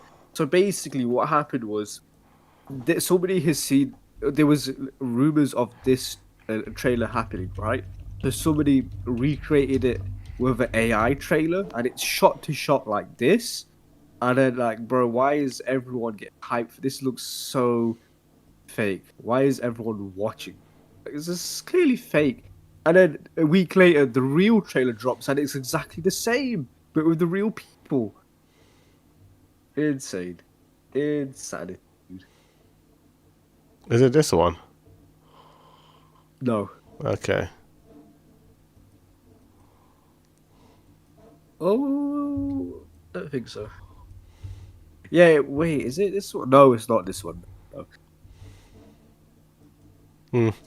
Yeah, anyway, but yeah, overall, I like this trailer a lot. It's bringing back all the memories of the X-Men and Scott's finally looking cool in the movies, What do you think of it? Sick, dude. Like, bro, Cyclops removing... But the issue is with the X-Men, bro. They're always dying. What is happening in this X-Men universe? I don't get it. Like, they're always dying. Like, in the Logan, X-Men are dead. in Deadpool and Wolverine. The X-Men are dead. I feel Days of like Future Past. The X-Men are dead. not really. Like Days of Future Past, they all live. If you remember how it ended, Well, no, at the like beginning. yeah, At the beginning, beginning they're they dead, all die. Yeah, and then they save them. they say. But it's like, I think that is this times we see. universe. Yeah, I think. Oh, you think that's Days of Future Past? Yeah, I think this is the Days of Future Past Oh, right, positive because ending. Yeah, when okay, they're all because in the alive. background we do see the Sentinels walking around, which have a different design to what we see from Days of Future Past. Oh yeah, that's true. It could be like a multiverse version of these characters. You know, like what Logan is in Deadpool and Wolverine. It's the X-Men timeline is so confusing. I don't even know where we could place this. It could be X-Men's Deadpool and Wolverine's X-Men potentially. Yeah, it could be, but yeah, who knows about that? But it's cool. This trailer alone was hype. It was hype. Yeah, what a really cool way to hype up, your series. Sonic. Sorry.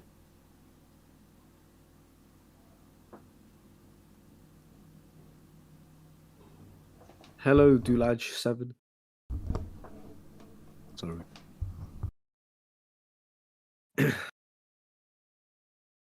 And then I think the final trailer was the fourth one with the Fantastic Four in Wakanda, which has been leaked. Wait, really? I've not seen this. Like yeah, that's like the fourth one. It hasn't been officially released, but it's been leaked. It's all over the internet. I've not seen it. Yeah, that's what I've been hearing. Is there like a synopsis of it? Is there like a break? I can't really breakdown of find it? any of that. Like Disney are like trying to remove That's as much info as possible. that is disappointing. If it's Fantastic Four, that's really disappointing. I can't lie. You don't like the Fantastic Four? They're obviously going to be in the film. Why do we need a teaser of them? Yeah, I did see a point there. No.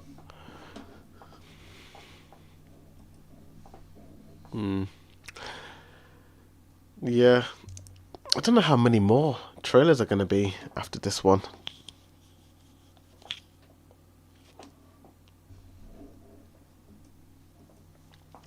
I still think it's crazy that it's coming out this year, Yeah, but that's like the end of the year, so still Yeah. like, technically have like a year to get there. Yeah, still got a long way to go. Still got a long way. And surprisingly, Spider-Man is coming out earlier than that, and we still haven't got a single trailer for that. But where's Spider-Man? Yeah, I'm quite surprised. It might be around March we get the trailer. Maybe. Hopefully soon.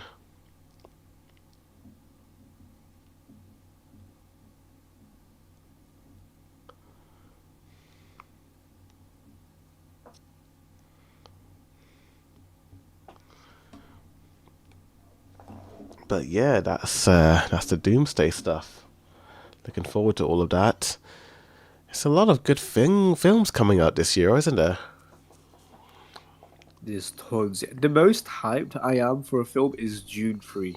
I just don't know how they're going to pull that off. Yeah, a lot of people are hyped for that. I really loved the first two. I heard the third the one, ending- the book. It sounds wacky according to fans. Very wacky. Yeah, I've seen some stuff as well. And I just like how the only person that could possibly pull that off is Denny DeVille, whatever his name is. Yeah. His filmography is amazing. And like, he has to pull this off. See, the way film 2 ended was crazy, bro. Send them to heaven, he says. He says, send them to heaven, bro. That gave me chills, bro. What a crazy bar. What a crazy line to say. Yeah, I rewatched that film twice in IMAX. It was phenomenal. Lucky guy. Dude, just release the IMAX version of the Blu-rays. Why is that so difficult? It's such a shame, like, that there's so much is missing if you've not seen the IMAX. I think that's why they're doing it, They want people to come to the cinema, so it's like, hey, exclusively in true. IMAX. Yeah. That's also true. But yeah, that's all that.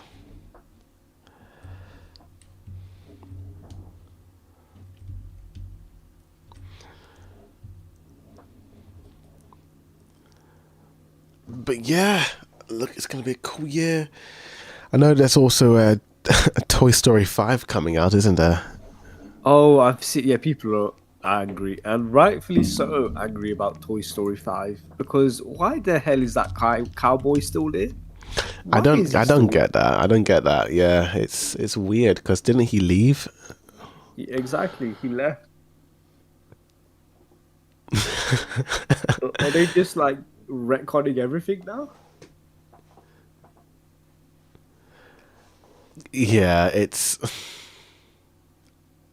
I have no idea. It's I don't know. It could be like a prequel to Toy Story. No, but Bonnie is older in this photo, so it can't be a prequel. Yeah.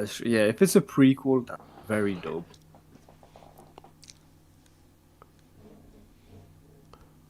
I will say they've improved on like the clothes in Pixar over the years. Like the way they designed Yeah, fabric, it looks. it's. I feel like yeah, no, everything but the character models is fantastic. I feel like they've regressed when it comes to the faces of characters for Yeah, some yeah. reason. You're not the only one who says that. Like people online are saying Pixar's art style is getting worse.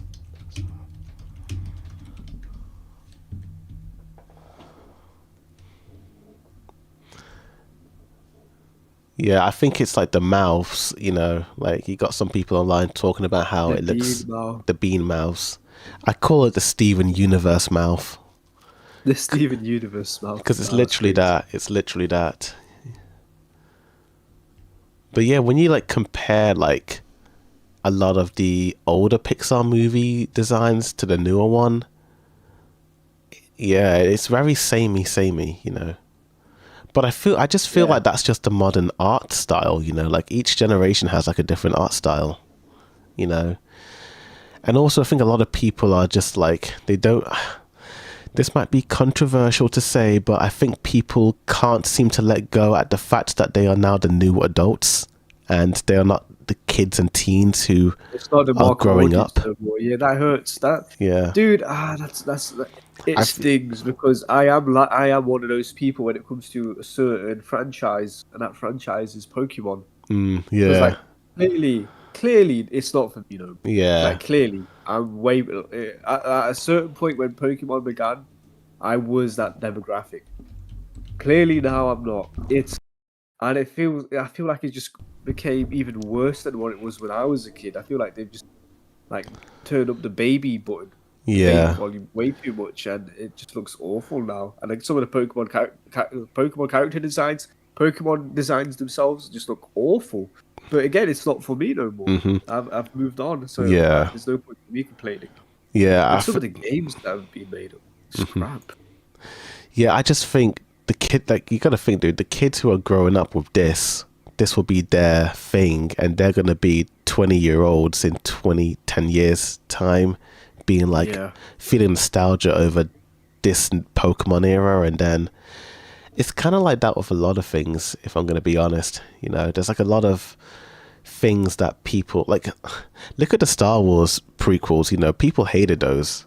Like people hated them, but yeah. if you The were OG fans yeah, hated the prequels. Yeah. but if you were a child of the 2000s, then this is like a masterpiece.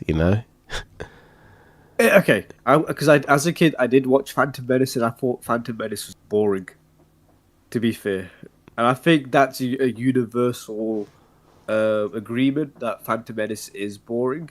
But bro, you can't objectively say Revenge of the Sith is bad because that's easily the best film out of all of them. Episode Yeah, 3. yeah, it is. It is. That's a fact. Um, I think at the time people were a little bit more positive to that one, but there was still a lot of hate towards it. People were complaining about the acting. You're the chosen Yeah, one, yeah, the and writing as well. the no by Darth Vader. I have the high ground. A lot of The meme scenes with moments. Padme and Anakin Yeah, about San. Yeah, Yeah, so like all those scenes were like means, but yeah, I just think people can't let go of the past, like that's why a lot of these movie sequels and prequels get remakes, people just can't seem to let go of the past, and if they're still tied to it, even when something ends, like Harry Potter, whenever there's a new information thing coming out, it's always getting attention. Like the Harry Potter remake, ever since it was announced, it's been getting so much, it's been talked about to heck, despite what online Twitter people think about it, it's That's for a new demographic now, right? Because that's like we could watch it and enjoy it or have yeah, critiques about it, but at the end of the day, we're not like the main demographic for it no yeah, more. it's for the next So, generation. Like like, yeah, this is the weird thing about remakes. Whenever there's a remake coming out and people hate on it, I don't understand, because the original one still exists. They can just go back and watch it, like it's all and the here, original is you know. perfect. The Yeah, original like movies are amazing. yeah. Like you can still always go back and rewatch all of them. They're not going anywhere. So I just think it's just echo chambers of negativity. It doesn't really reflect what's really going on in the world. And to be like, we've not really spoken about the movies as much. Well, actually, we have, but I don't think we've stated like how much of a miracle it was that they've released perfectly as well in the Yeah, time frame that, like, it aged up perfectly with the characters. yeah, it The did. movies were almost identical to the books. They obviously cut some stuff out to keep the time like in line with the movie Yeah, stuff like that, and it still worked out well. it It still still did. was It still ended very up good. being probably one of the better movie franchises of all time, despite all the like limitations they had and all the hurdles. Like it must have been a headache, to get these films out, you know. Like even like the whole changing of the Dumbledores as well must have been like really, you know, frustrating for them to do. Yeah, But yeah. but but if you're a kid, you don't really think too much about that as well. Yeah, like when So I was a that's kid, the funny thing with that was I remember as a kid, I just thought Dumbledore in the first two movies had a sore throat. I just sort of imagined that. And then in the third one, his throat got cleared up because he actually looks the same, like it's just the I thought outfits. he just wore makeup or something. Richard Harris versus Michael Gambon. Like you look at the faces, it's like they still look the same, It's like, Yeah, it's two you old know, white men. yeah, it's pretty much that. They still look the same. It's just the outfits, that's different. If he was in this outfit, I think people wouldn't have really noticed, maybe. Yeah, and that guy was way too old as well. Yeah, he was. That's probably yeah, probably what they Yeah, were looking for as yeah. well. I To be mean, honest with you. he is, because you haven't read the books, but his version of Dumbledore is much more like the book Dumbledore, where he's very calm and chilled, and you know. Whereas, Oozes all. yeah, I feel like whereas the newer one is a little bit more springier. He's more louder. He's like Doctor Who in a way. Yeah, he's a bit like the In that Doctor. way. Yeah. I Yeah. think the best version of Dumbledore with Michael Gambon was Half Blood Prince. Like, I think that was Dumbledore at its best with him, in my opinion. Any scene where he's with Harry and just educate. Oh, I love those scenes, bro. Yeah. He's guiding him and teaching him, no shrinking out those scenes. Yeah, those scenes were good. But now we've got a whole new generation on HBO coming soon, which is going to be fascinating to see.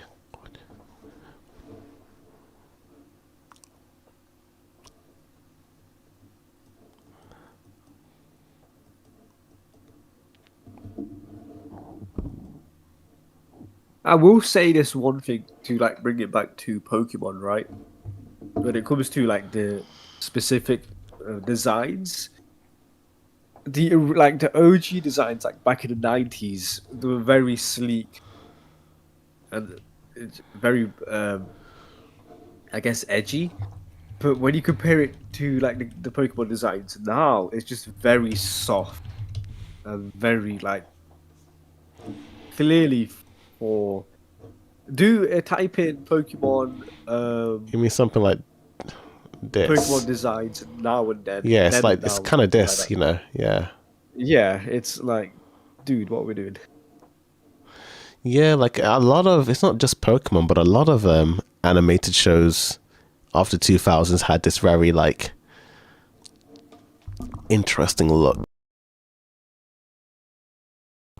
to them. You know, even And in the game, and to be fair, not just the cartoon or an anime, also in the games as well is where they've like changed it a bit.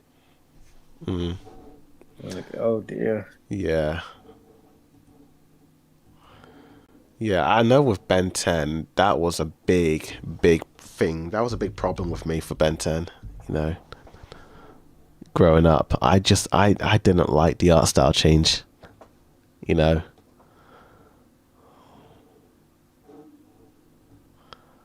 I kept wishing they just It's this. too, Yeah, yeah, it's too green, dude. I wish they stuck with the original look, you know, and feel of Ben 10 because Who the hell is that kid in the end? In that, what the hell was that? that's the That's a jump reboot. scare. There's a reboot of it Yeah, now. it's a reboot of Ben 10. Yeah. I didn't really mind him in Alien, Ultimate Alien Force, but I hated the color palette. The quality, yeah, it's a horror. It Yeah. hurts the eyes. Yeah, it really hurts the eyes. This one was more softer and more vibrant. It had a more like, it was easy on the eyes, essentially. He's wearing a green screen jacket. It's bad. Yeah, he does. Oh, this is a great, like, you know, comparison. Dude, it was perfect. That design, the first one, it is classic. Yeah. Yeah, they're trying to go more cartoony now. Like Teen Titans go-ish. Yeah. It's kind of that sort of art style now. I suppose it is for like the younger generation, you know, they want it to be more like visually stimulating instead of it looking more grounded in reality.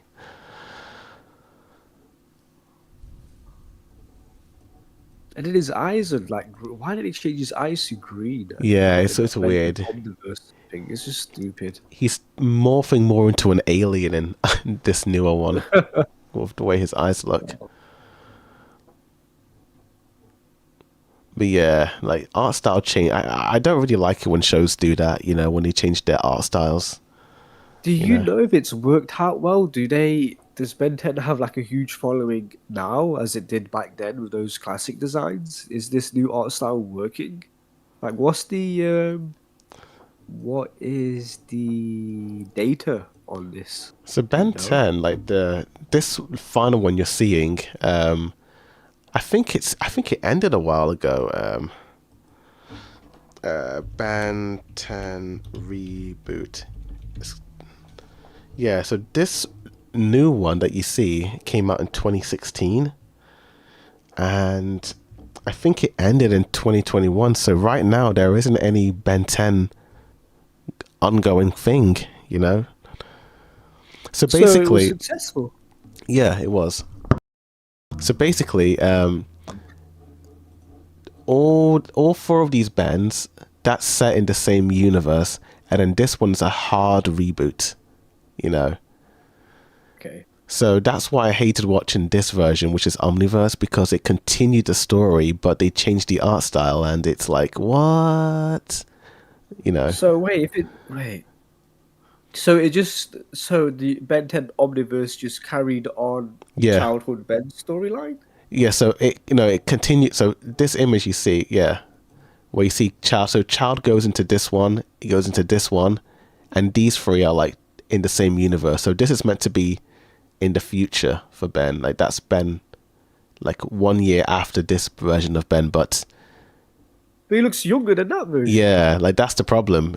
That they changed the art style, and it's like, it looks worse. It's one of the reasons why I dropped the series, because I just didn't like it. I can't think of like anything where an art style change improved the show, in my opinion. Maybe no, even that one was pretty good. Yeah, I can't actually think of any. Maybe The Simpsons, if I'm being honest. Like, if you remember the Simpsons shorts that came out in the late 80s, like these designs. Oh, like this is when I wasn't even alive. Oh, pre. God. Yeah, this was like That's 1988. a jump scare. What the hell? That's horrible. Used, that's what it used to look like before the main show began. This was like in 1987 to like 1988. It was on the Tracy Ullman show, and this came out before the main show came out. So, yeah, the designs were not. This is fucking Rick and Morty. Yeah. This is Rick and Morty. This is Charlie and Friends. This is all the crap we're seeing right now. That art style, is it not? That's like the type of like cartoon stuff we see nowadays. Where the main character stutters, like speaks fast, like the mayor's evil and all this crap. Like, bro, come on, this is the same art style as those shows that are popular today. Yeah. Like, this is a very, like, it has like a Ren and Stimpy look. It's very, like, it's very crude. Type in Charlie and Friends.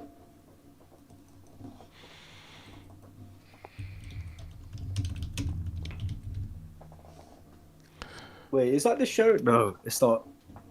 Wait, what is that show called? Smiling Friends? Yeah, Smiling Friends, Charlie. This one. That's like old Simpsons. Yeah, that is kind of that. It looks like they're reverting back to those older cartoons. That's funny.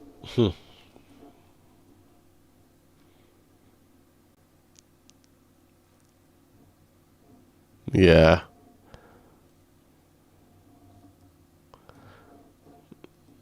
Yeah, I think even like Simpsons did a shout out for Smiling Friends as well. Okay. This was fairly recently as well. Oh, I see it. It's crazy how long this show's gone on, though. Like, Yeah. I don't even know when it went bad, you know? Like, probably after the 90s, you know, those seasons Yeah. did fall off, maybe. I think it's around then. Like, I think season. when the animation had an update, it went a bit modern. Yeah. I think the writing went downhill after that. Because I liked some of the early 2000s episodes, but I think it was probably before they went to HD, in my opinion. So like maybe 2006, 2007 Simpsons. Like maybe after the movie, you know, came out. Yeah. The movie was so good as well. Oh yeah, that was a classic. They should have ended it there, to be honest. It would have been a good ending. Yeah, but the money, you know? Yeah. How are they going to make money? That's true. How do these poor studios make money? That is true.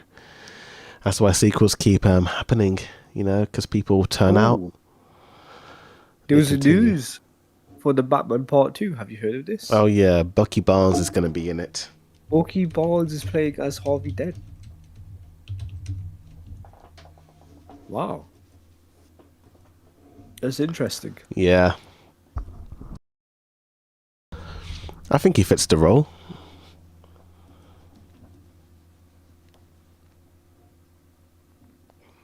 That's like a... What do you call it? That's another actor who's been in the Marvel project and DC now. Yeah. It does look like it.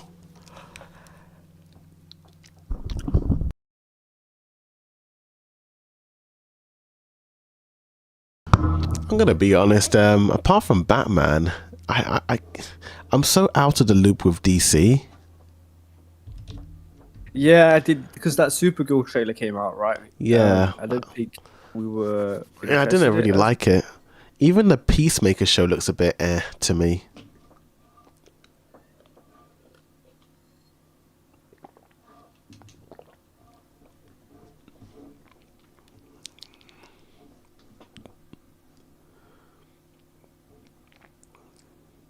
I think that's why I'm not so hyped up for any of these future stuff, unless it's a Batman film, Yeah, you know,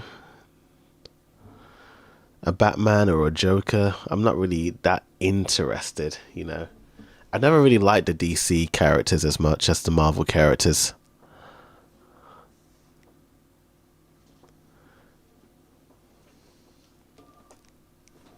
and what do you call it? DC. It's I I don't think know. the I think everything's riding DCEU on this. really Yeah, damaged yeah. the DC brand, in my opinion. Like, What Zack Snyder? yeah, his like era just He really did put a mess it bad up. taste in Yeah, my he was mouth, hot. you know. And it doesn't help that you have this solo Batman film that doesn't have anything to do with the current universe. Yeah, that's weird. But in a weird way, I don't mind that so much because it's Batman, you know, and I like Batman, so I think yeah, I'm not It's good. I yeah do like that it's a separate thing, but I'm yeah scared that when the real, I don't know why I'm saying the real Batman, but when the DC James Gunn's Batman shows up, people are going to be confused.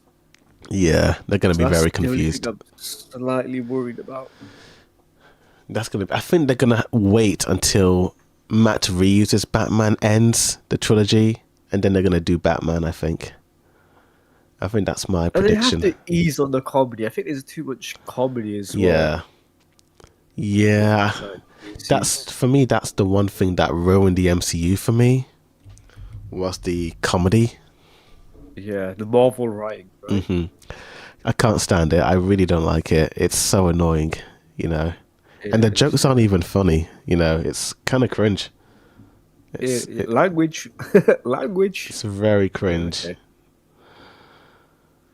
I don't know when the Marvel humor became bad, but I don't know. It's just always. Round It feels like phase two, I would it say. was like, wasn't it after Winter Soldier? No, no, no. It was after Age of Ultron, I Much think. earlier. Yeah, yeah, yeah. It was Around then. around. It was just before. Yeah, like I really noticed it in Ant-Man when that came out. I was like, okay. And then in Doctor Strange, I was like, oh boy, you know. Oh, Yeah, I prefer it if they made it more serious and grounded, like Infinity War and Endgame. Like, yeah. I think those are the better movies. That's why I like the Russo. That's why I kind of wanted the Russos to do more with the MCU after Endgame, but it is what it is. Yeah, they went on to do their own stuff, right, with Netflix, but I Yeah. don't think that panned out as well as much as people.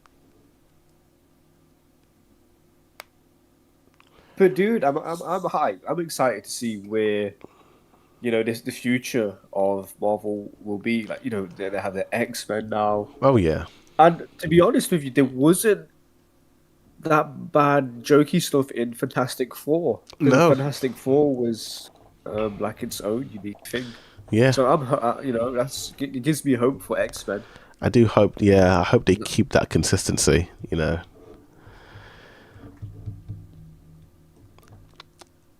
Fantastic Four was pretty.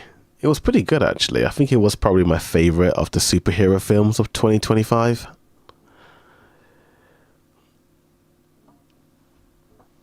Yeah, it was good. I would say it was. Yeah. I don't think. I don't know. I think I might have liked it more than Superman in my opinion. You know. Now you're taking it too far. Now Maybe. you're taking it I too far. think so. I think with Superman, the thing I didn't really like was the whole Justice Gang. It was like, I liked the movie, but it just felt it felt like a team That's up the movie, you know? that is the scary thing. That's one thing I'm scared of for the DC universe Yeah. is that DC writing. Because when the Justice Gang showed up, there was so much comedy going around. This is why I don't like this movie as much. It's because of them, you know. Cut them out. The movie is pretty awesome, you know. But it's very short as well. I would have, And you know, I wouldn't have minded that, you know. Like, but I just- also, like, who would save Jarhamburg, you know? yeah, that's true. Like, Superman can't be Yeah. everywhere at once, which, so. It had some pretty cool action scenes though, so I do like that, but I still Yeah, they prefer, made yeah, the Superman flying around punching stuff. That actually made it look cool for once. yeah. It wasn't the edgy Snyder action scenes, you know. Yeah. But yeah, it might have probably the better of the action scenes out of all the Superman movies, but I think there was a bit of magic in that original Christopher Reeve Superman movie. And I don't think that holds up. It's so bad. maybe because of the music. That's a hot take. That's a hot take, by the way. This is a That lot of people's my favorites. yeah. Yeah, A lot of people love it. yeah, That's just my hot take. Because I did watch it and it's so long and boring and there's no action. yeah. There's not a single piece of action in that film. It is quite long. They could have cut it down. But I think the music But is a it lot has better. that iconic music, dude. Yeah. The music is what holds it up. You know, Da, da, even da, the da. scenes of, you know, in the Krypton Palace ice place, I like those scenes a lot.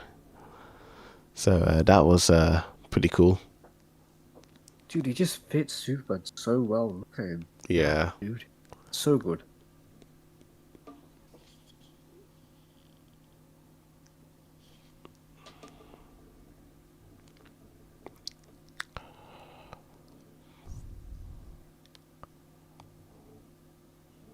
But yeah, that's Superman in a nutshell. Have you watched Egghead yet? No, I haven't. I still need to watch it, you know. I've been so busy with Stranger Things that I haven't had the time for that.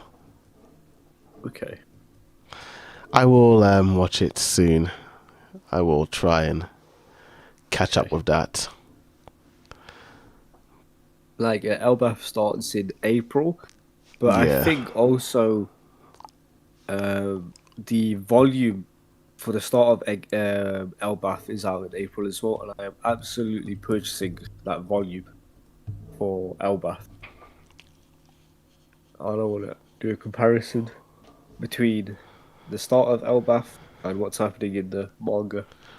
Yeah. Yeah, definitely. Because, dude, reading that Naruto omnibus, I had so much joy reading it. So I'm like, okay, let's get into One Piece reading it because you know, in anime, the pacing is just all over the place, but also like having that book in your actual hand and just like turning the pages, it just feels nice. Oh yeah. What do you prefer, the anime or the manga?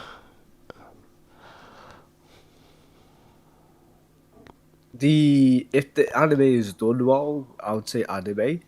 But if the pacing is bad and they rely on too much flashbacks and filler, then you're gonna have to choose the manga. Yeah, you're gonna have As to. long as it has good artwork and good pacing in the manga as well, and not overburdened with too much writing, then manga needs a balance as well sometimes. And this early Naruto stuff that I'm reading is so because I've never read the early Naruto manga or the chapters or even because I just watched it all through anime in English dub, and just seeing how well it was written in manga is just. I'm just, and I haven't seen original Naruto in a long ass time as well. It's been years, so like reading it for the first time and remembering stuff is just so good. Yeah, the Just look at panels the are. artwork. Yeah, they're very Look clean. at the artwork, dude. The artwork is so good. Mm-hmm. Like Kishimoto is that guy, dude. He is that guy. Yeah, like I like the clean look of it. God, I haven't seen Naruto in so many years. I think the last time I watched this series was probably in 2017 because I rewatched it that year. That was also the same year I rewatched Doctor Who as well. Doctor Who. And I remember watching it, skipping all the fillers, and I think when you watch Naruto without the fillers, it's like 20 times better, in my opinion. Yeah. But then at the same time, you realize that a lot of side characters barely get any development. Like Hinata, Shoji, the bug guy, Shino, Neji especially, they don't get anything in the show. I Nothing. will say, I hope you did skip the fillers in the original Naruto because they were Oh no, amazing. I said I rewatched it at times. When I watched it the first time, I Oh, watched everything, even the fillers. But on okay, the okay. rewatch, I skipped the fillers. But Because original Naruto fillers were so good, and even then, like that's when we still had Sasuke around, so there's more screen time for Sasuke. yeah, It's so damn sick. And then if you do end up skipping the fillers, Sasuke's like evil turn just happens so fast. yeah, Like you don't get enough screen time of him being a good person, good dude. yeah. That's the one thing about it. Like the fillers that I do agree with skipping are the ones where they do the alternative reality where Yeah, Fourth Hokage is still alive and Naruto and Sasuke are on the same team still. Like that's okay to skip. That's just not really enhancing anyone. But if you're like watching the OG Naruto fillers where they give more side characters screen time, that's okay. Pretty good. yeah, I do agree with that. Um, but yeah, I do. Yeah, Naruto was fun to watch, and then I think it just got very long at a certain point. I just remember, One Piece isn't long. yeah, One One Piece. Piece is so long. I think with One Piece compared to Naruto is that One Piece they change locations a lot, so Oh, that's it's a little bit more broad. It's more there's more variety with One Piece, you know. But in Naruto, it's like the same trees, the same grass, the same buildings. same ground. Everything looks the same, and it gets It's a boring ninja to look ninja. at after a time. I think it was around. Oh, That's probably it's why the character designs are so well done, right? Because they yeah, focus on characters and not the environment. Because the yeah, environment is just ground, trees. pretty much. That's what I like about Naruto because it's so Yeah, old. It's like not like Boruto. Everything's more advanced now, and you got streets and yeah. buildings. Boruto. I have given up on that. I've given up on Boruto. I've not even started watching I gave Boruto. up years ago on that But it's show. like if you do comparisons with it, like it actually has scenery compared to Naruto now. Like Naruto is just better. Like these are nomads. These are like the olden times. This is like a ninja village. This is old. Yeah, So yeah, I do excuse it for that. To be honest with you. yeah. No, that's fair enough.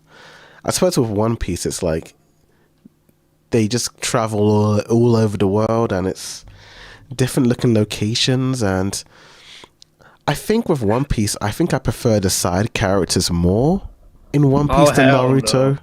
Oh, A I little did bit, all this. a little Hell no. bit. Dude, I know we spoke a bit about it last time, right? Hmm. About like character developments and that. Dude, I'm telling like these Oh, probably besides. so when I'm talking side characters, I'm not talking about the Straw Hats. I'm talking about like Oh, you're on about Law, Kid, actual. and those other Okay, pirates. okay. Because to Oh no, that's me, the fair. Then. Straw My bad. Hats are My bad. like the main characters. They're like I kind of view them as like one in a way, but in like Yeah. Naruto, it's So like they're like the Konoha 7 or yeah, whatnot, none, including I guess the classroom with like Neji. yeah, What's his name? Rock Lee, I guess. And then you talk about the side characters like yeah, exactly you fair point. More memorable in One Piece because One Piece has over 1,000 characters. Yeah. There's so many. So it's easy to like pick one and you like a lot. Yeah, there's like there's a more variety of them where Naruto is a lot more. It's a lot. No, I think, Naruto is but more streamlined A to B. yeah, One Piece is A to Z. There's so much different yeah, plot points happening at once, and sometimes they skip over some because they're focusing on plot C right now, and plot D is gonna have to wait till years later to get back to that. So it is like way more advanced in storytelling. But that's why I'm like Naruto's easy to yeah. like read and Naruto's get. it's a lot smaller and more confined and streamlined in Naruto, where One Piece is this grand, bombastic world. And I think maybe I just like that. I think with One Piece, it might be the world building that I like more. I like the world building back in pre-time skip, but not post time. I think where it kind of went off the rails for me is when they started introducing the road poneglyphs. Like why? And then what was the reason for being in Dressrosa? Do you know why they Oh, would? so I think there was a radio, and then they heard that Ace's flame was on sale. Well, not on sale, but it was the prize for the competition. So Luffy wanted to join it, and that's why they went there. And And that also, it that was yeah, go on. they had to. There was a specific person in Dressrosa they had to get, if you remember. Like, it was the person in the pit. I don't know who it was. It was it was one of the ninjas. Because Law said that we have to go there, and also Mononosuke and what's his name? The Inosuke? the tall man, the samurai guy. Kaizoku? No. Is that his name? I know who you're talking Mononosuke about. and He was cut in half, right? Momo And he was, and what was his name? I know who you're talking. He was cut in half by Law, and his lower Yeah, legs was walking around. this guy. This guy, yeah. Yeah, they said to Luffy that they have to go to Kino. That's his name. They had to go to Dressrosa to collect their samurai friend, and then Who ended Luffy. up being a betrayer, right? Yeah, and then Luffy had to get Ace's flame, and then not the military, sorry, the who are they called? Bro, I'm telling you right now, you cut out those samurai characters, and everything will be the fucking same. You skip Dressrosa.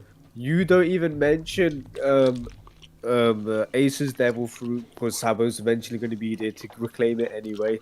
You skip out the samurais because the samurais had a tiny damn part in freaking Wano. Is like so much of it is so irrelevant to the main story is why I hate time skip One Piece. Like only now in Egghead now we're back on track to see what's the most important. That's why I like Egghead so much is because now everything's back on track. Now we're focusing on One Piece. That's what Yeah. I like about it so much. Oh, so you Wano wanted, was more like so you kind of like it when they are focusing on learning about the world more. easily, bro. I don't care about this side adventure in Wano. I don't Okay, care about if that they're that being that makes terrorized sense. Yeah, by Kaido. I don't. That's a side shit. I don't care about Whole Cake, bro. That's side stuff. yeah. Okay, I don't care about I I Dressrosa. That's agree. I agree with you on Whole Cake. I will say I agree with you there. I do with the Whole Cake Island. That arc is probably my least favorite in the whole show, as well and as the yeah. is it Fishman Island as well? Time skip. I didn't mind that one. It was Sky Pier that bored me. I remember watching that one, being like, "Oh gosh," it just kept going Yeah, on. Yeah, I think after Sky Pier, that's when the pacing got better, and then it was just yeah, like because 10 it out was of 10 Water straight after 7, wasn't that. it? Yeah, that's when it went Yeah. Frankie. Yeah, like that era of One Piece with Water 7 and Dressrosa, that was probably one of my favorite eras of the Yeah, show. easily, dude. 10 out of 10. Yeah, Marineford as well is what topped it off. Yeah.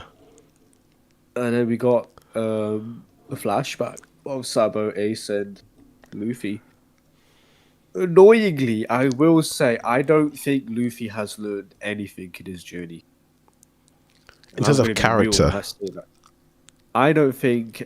Yeah, I know they're all characters, but I don't think Luffy losing Ace. I don't think he's learned anything since then. Let me have a Because think. in Egghead, he was asked for a certain thing to do, and he still didn't.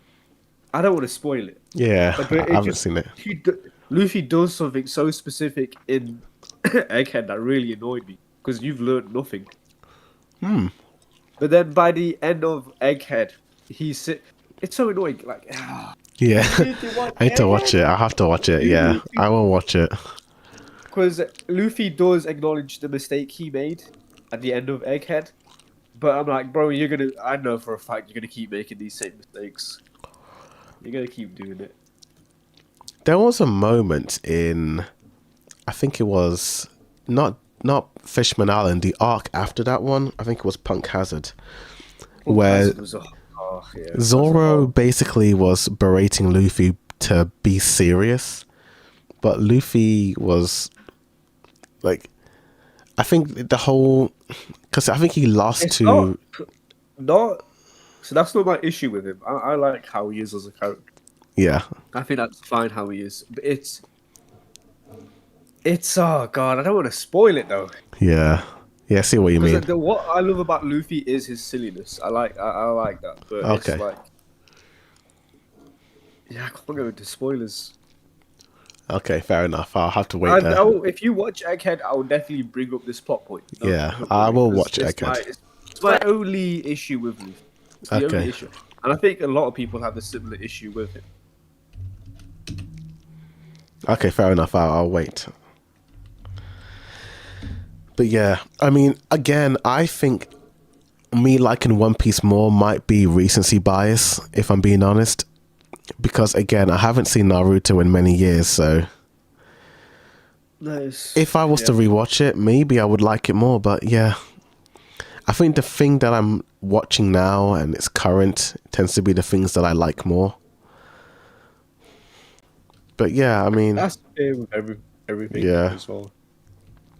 Because I loved Egghead, by the way. Like I'm hmm telling you, when I like, because I'm very critical of One Piece, but Egghead is what stood out the most because finally the wheels are rolling. We're focusing on what matters the most.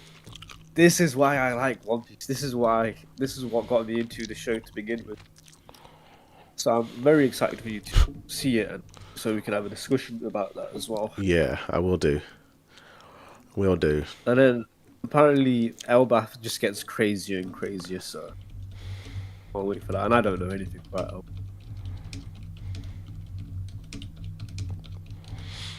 I know. No, no, actually, I don't. You know. So, okay, all right. Yep. Okay. Cool. Yeah. So that's One Piece.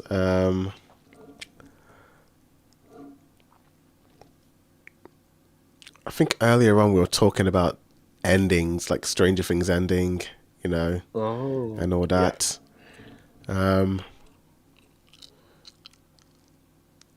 it just made me think about other shows that ended, you know, recently or in the past that were seen in a controversial light. But honestly, it made me realize that not a lot of shows end, you know.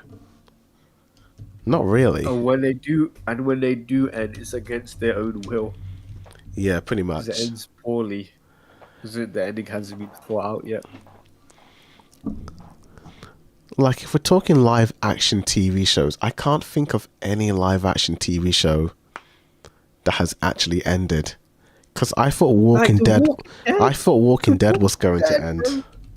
bro. They've just made spin-off shows. Why? I know. They just that one I don't hurts me the get most, that. bro. I don't get Yeah. that. Like, it should have ended in the final season, you know? Just end it there and then call it a day.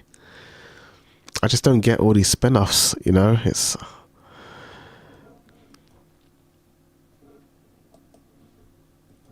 just a little bit annoying.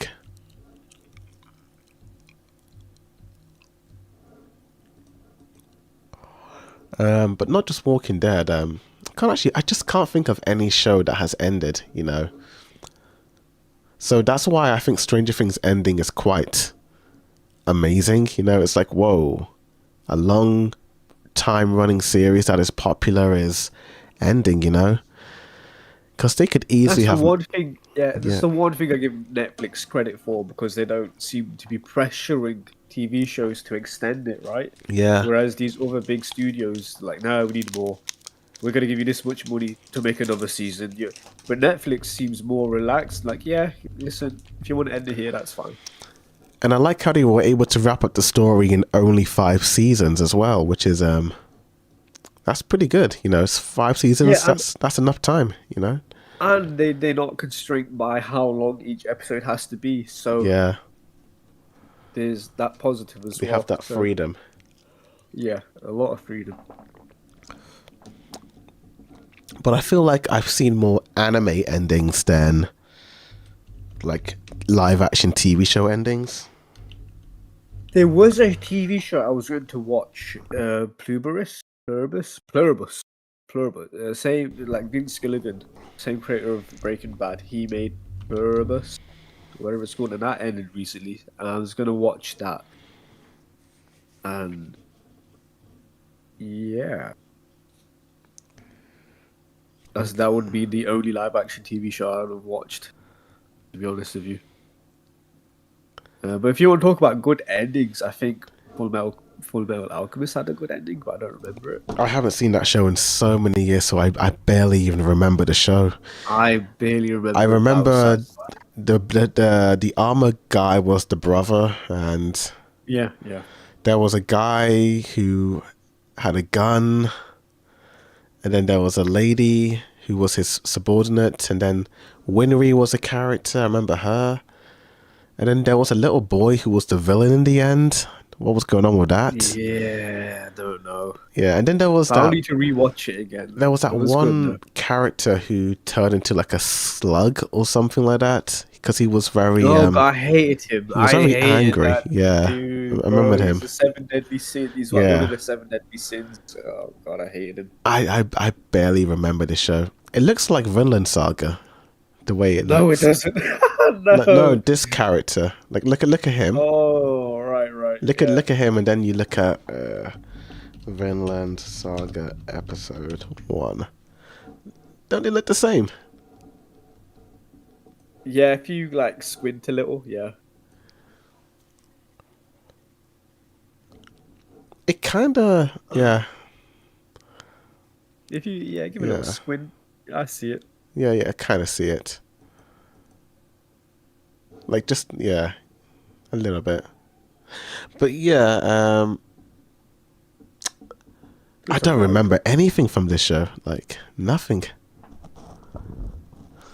I think we'll need to rewatch this because I'm also. Yeah, All I know is that the ending was good. I think it. Yeah, I remember it was good. Don't. I wasn't angry with it. So yeah, I need to watch. I remember he rewatch like it. made a sacrifice, but like something happened to his powers. I remember in the end. 'Cause there was a big door and his brother was inside and he was very skinny. And Okay, now you're getting into. Even though I've seen the show, I think you're going into spoilers because I don't remember any of it. that's all I remember. Yeah, there I was a don't even door. remember I any of remember there that. was a door. I Okay. remember his dad being there. Yeah, I remember his dad being the bad guy or something. I don't remember That's it. that. Yeah.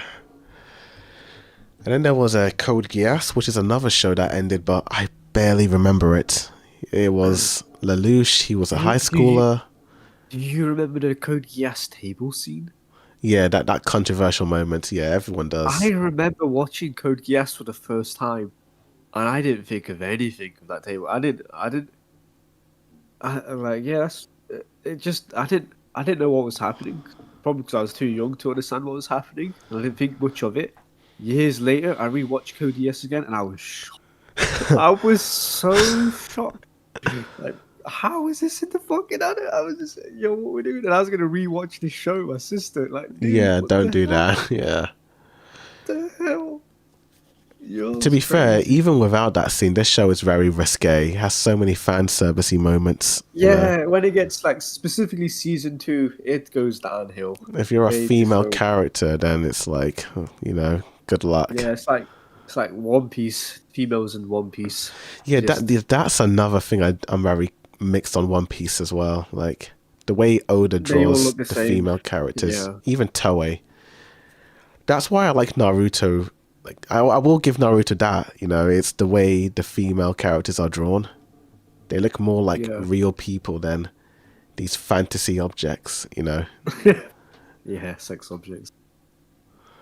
But yeah, Code Geass, I barely remember this show. Barely. Sad ending, but an ending.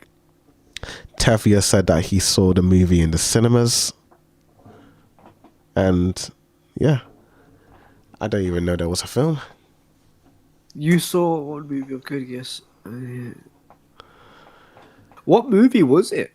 I'm guessing it was like some What? sort of sequel. There was a sequel, wasn't there? Like where didn't Lelouch get revived in one of Oh those? right, yeah. Because so basically they re-released Code Geass season 1 and 2 in theaters, but they changed some elements to that. Where some characters that were meant to be dead, they kept them alive, and then Yeah, they call this version Code Geass Point B. something like And that. so they made a sequel to Code Geass Point B, where Lelouch is revived. Yeah, so it could be that film. But yeah, And that this film was show. very good. I Yeah, like that. I didn't even see it. I just saw the show. But yeah, I don't remember the ending for this one. And then there's Death Note, which is another show that ended that I don't remember much of. I remember Light being axed off halfway in, which was shocking. Yeah, I was But shocked. I was shocked when that happened. I'm like, no way, you dude. then the final episode was. No way. I don't know how to feel about the final episode from what I remember. Like, I think for me personally, it got to the point where I hated N Nia so much. Where I'm like, I don't care how this ends. I don't care. But maybe if I give it a rewatch and with yeah, a different mindset, I'll probably have a different thoughts on the ending. maybe, yeah. Because going into an ending with the mindset of you don't care is very bad. Because you're not gonna think of anything of the ending. Yeah, that's true. That is true.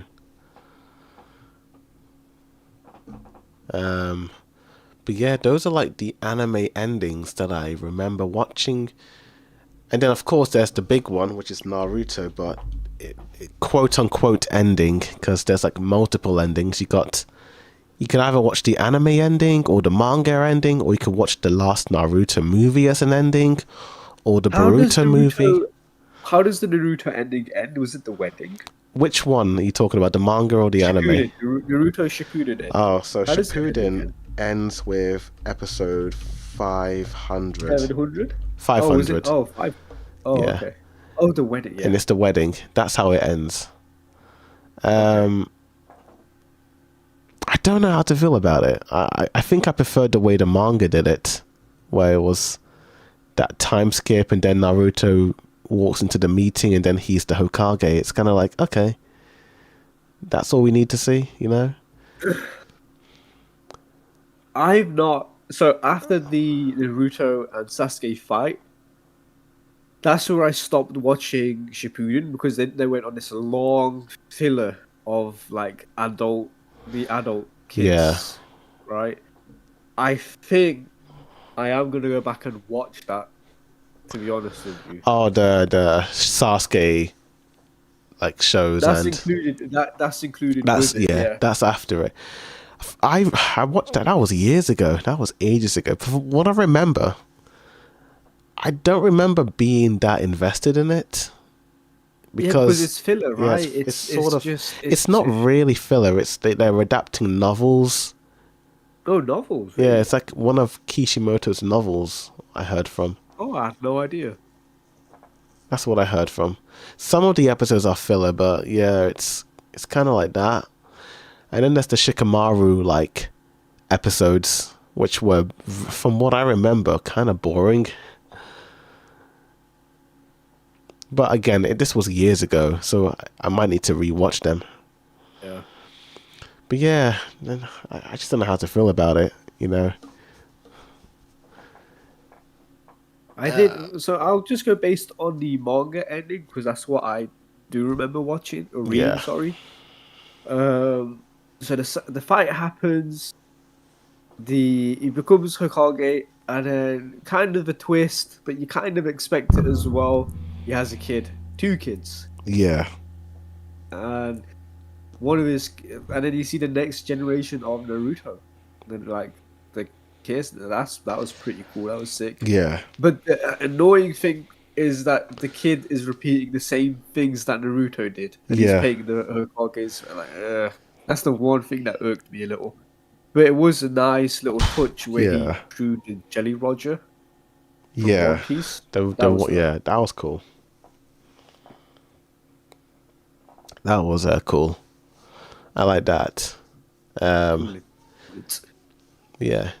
In terms of the final arc, it was very up and down. It was very up You and got some down. good Yeah, moments, very long. some bad moments, and some very strange moments as well. It's the only arc where I'm very like, eh. It was cool, but then there was also moments where I'm like, oh dear, what are they doing? Yeah.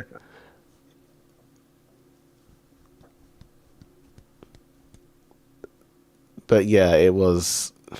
I thought it was fine, you know, the way it ended. For what Naruto was, I thought it was a fine ending, you know. Yeah.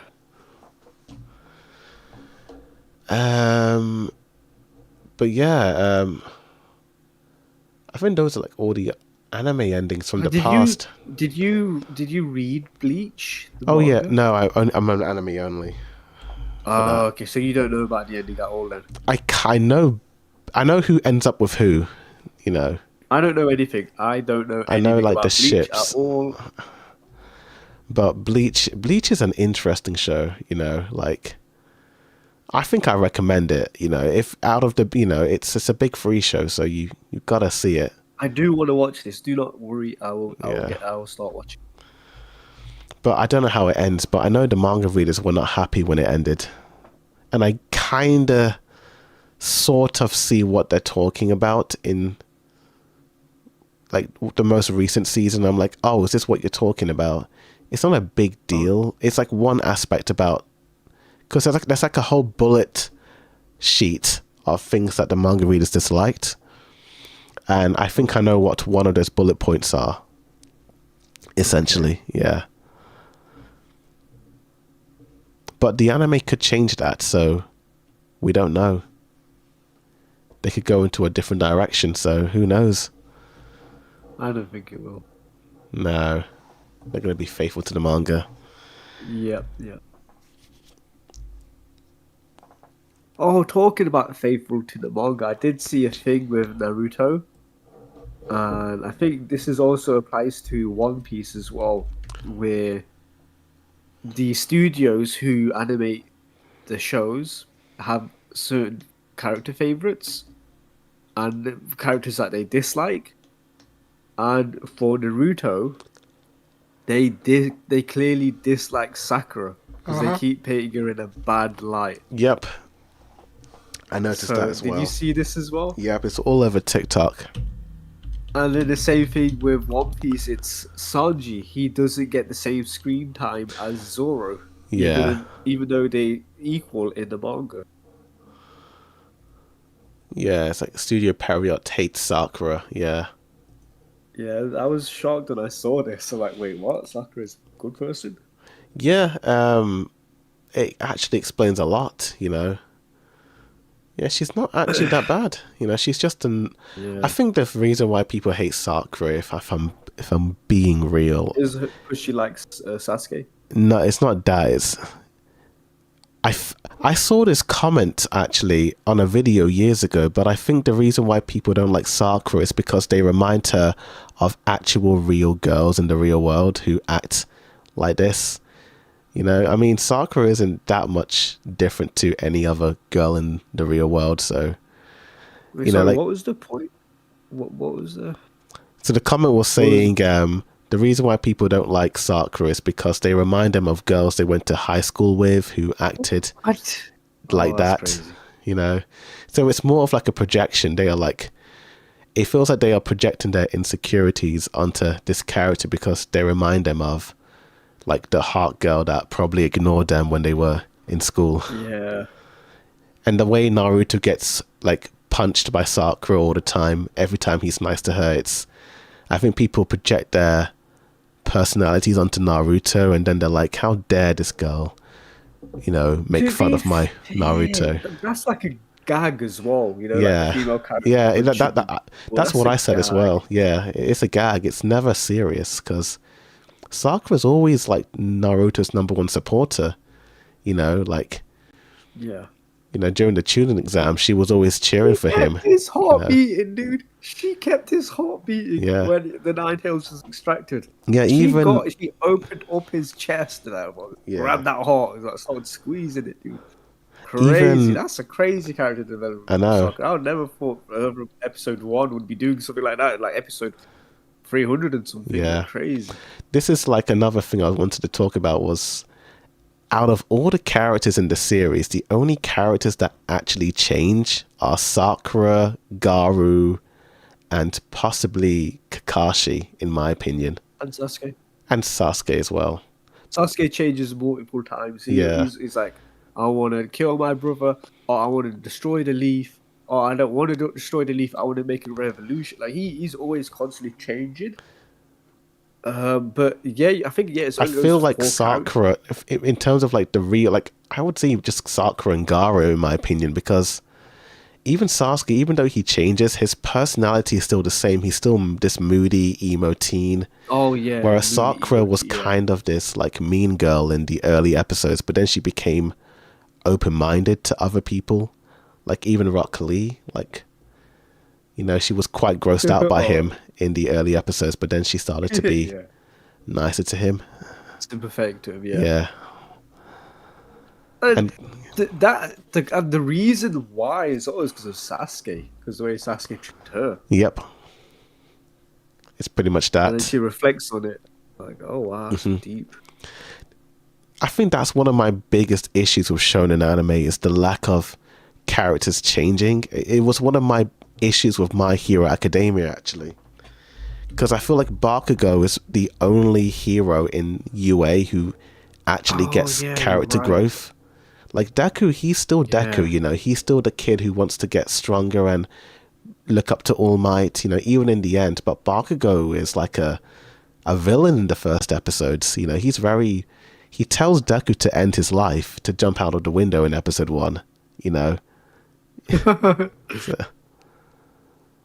and then in the final episode, he's crying because Deku lost his powers, and it's like, damn, like that's growth, dude. You know, even Yeah. Endeavor is also a character that developed, you know, in the series. Yeah, he's very different to Yeah, how he ended up being. Yeah. but all the other characters are the same, you know, like none of them really change, you know.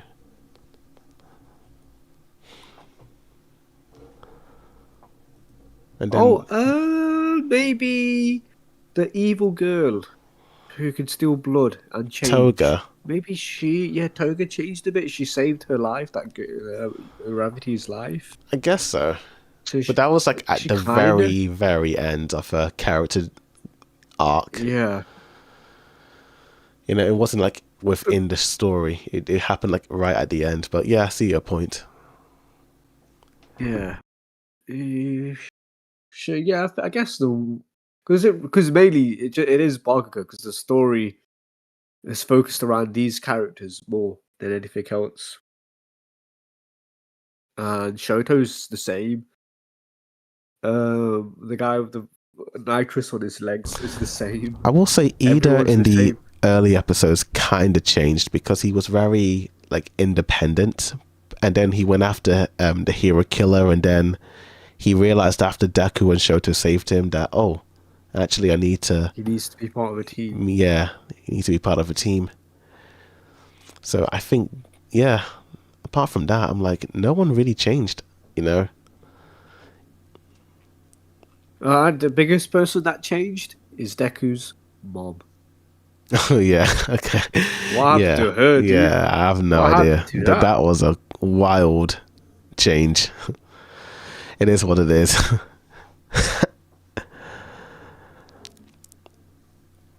But yeah, in other series, I'm trying to think of other big shonens that have ended. So My Hero Academia ended.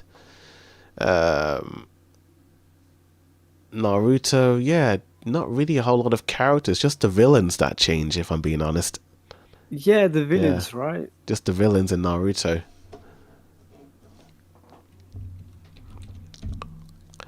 Um, One Piece, Well, that's a good one. some villains, I would say some villains in Naruto change.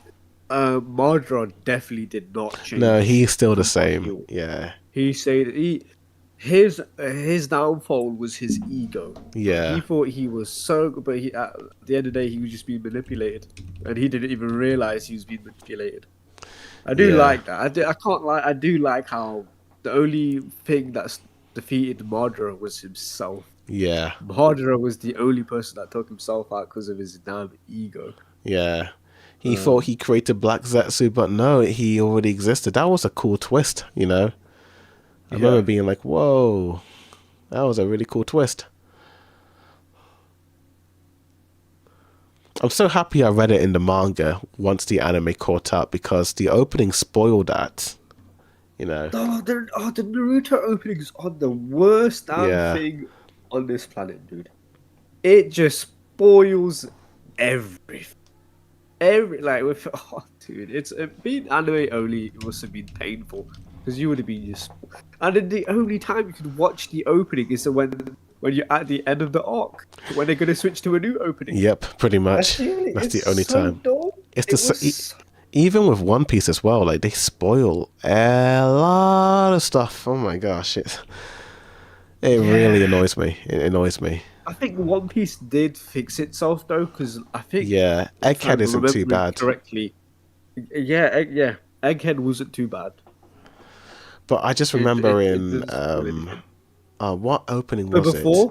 It was before like it in was Water bad, yeah. 7, you know, you see the Usopp and Luffy fight, and then in, Oh yeah. you know, the Impel Down, you see Ace getting arrested, and then you kind of see him dying in one of them. Like he's crying, and you're like, why is he crying? And then Luffy's all Oh, alone and sad.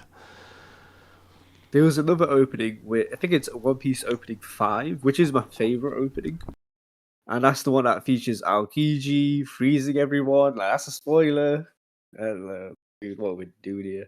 I think one of the earlier ones was with Robin because Robin was a villain in Alabasta, but then in the opening you see her teaming up with the Straw Hats, and you're like, what? Oh yeah. That was a big spoiler. But yeah, speaking of One Piece, like I will say this: as much as I love the series, I do agree that a lot of characters in the Straw Hats don't really change. You know, like maybe because the show isn't over yet, so they could have more time to develop.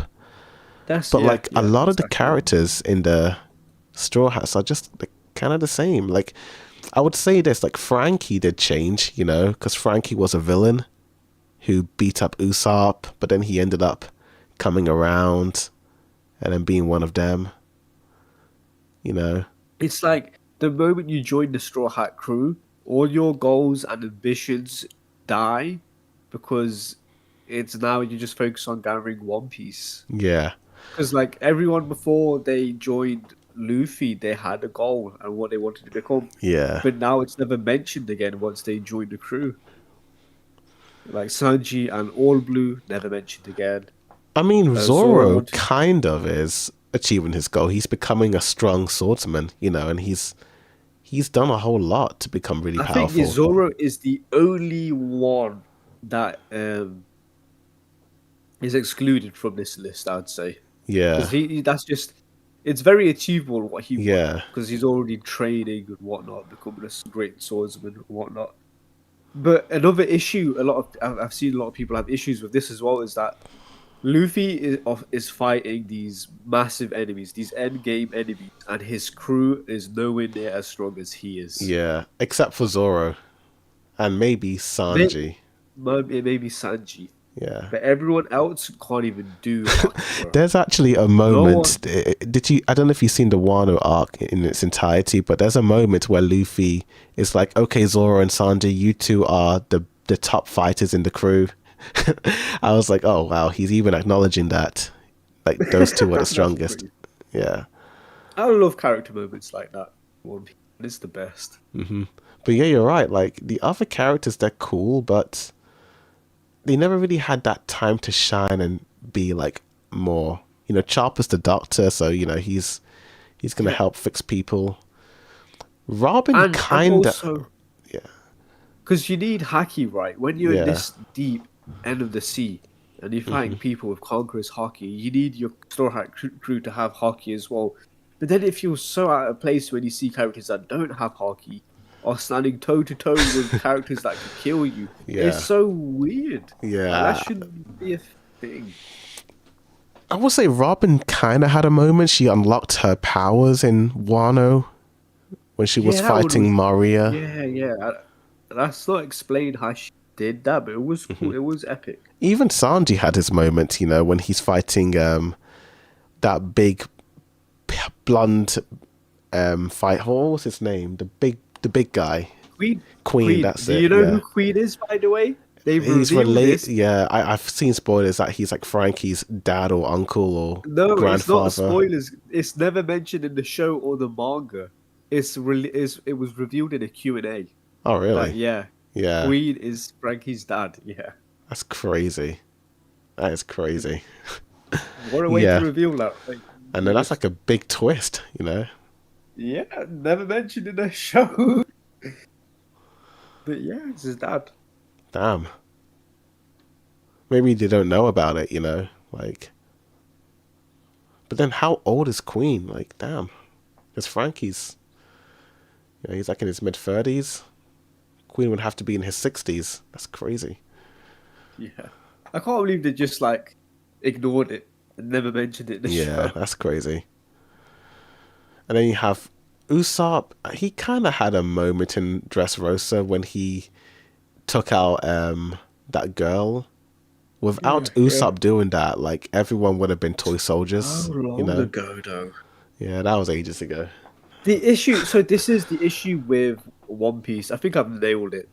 And this is why the side characters are so good. Is because the spotlight is going to the side characters when you meet Yeah. them in these arcs, but where it should have been the Straw Hats having these moments instead. I mean, you have like people like Kid getting a moment, Law gets a moment, even like That Momonosuke, Wano, you know, well, the girl in Wano, Kaido's daughter, daughter. gets a Yeah, moment. In Egghead, I the know. I've heard. I haven't finished Egghead, but I do know Bonnie is getting her shine. Like I know she yeah, does cool things, but that's all I know. who was that sumo dude? He fights. This is before the flashback. So this is you've definitely seen these parts.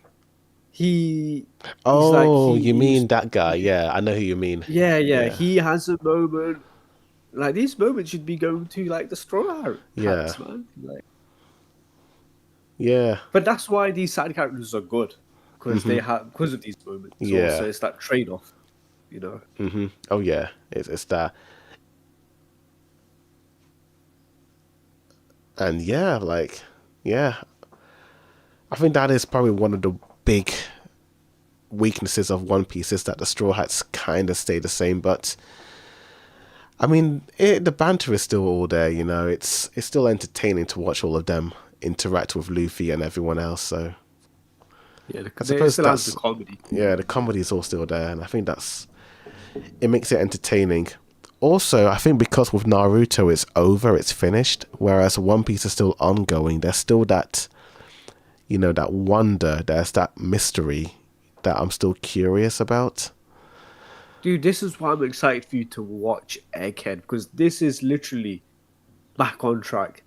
There's no excuses to make another arc, and you know, hey, this is all Like they're not gonna go on a side adventure. Is what I'm saying. You know, Yeah. this is all or nothing. They are now on that journey for what I will we've all say been this watching the about show for. Egghead. I do know one spoiler about Egghead. Oh, One. okay. I don't know if it's true or not, but what's Okay. his name? Saturn. Like, doesn't he die in it? You know, like, Saturn. yeah. I did Um. see a spoiler of that somewhere, Uh. but I could be wrong. uh, Because I was like it was during one of the episodes, and I don't know, Crunchyroll was like saying Saturn died or something like that. I don't know if they were clickbaiting. Crunchyroll said it. Yeah, it was like Saturn dying at desk or something like that. Oh, is this on YouTube? YouTube, yeah. Yeah, Crunchyroll has the funniest, bro. I was watching like some One Piece clips, and then I noticed the title of their video is so clickbaity, Yeah. and that's how they get millions of views. Hmm. So let me do the googling, okay? So you don't have to spoil yourself. Let me play the sad clip.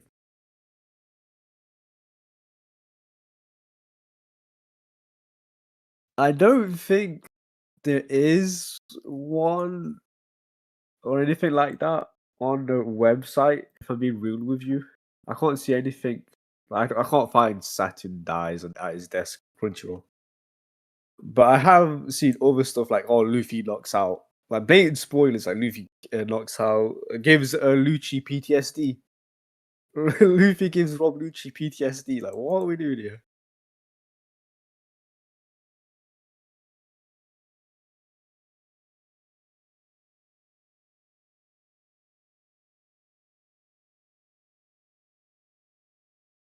Oh no, am I disconnected?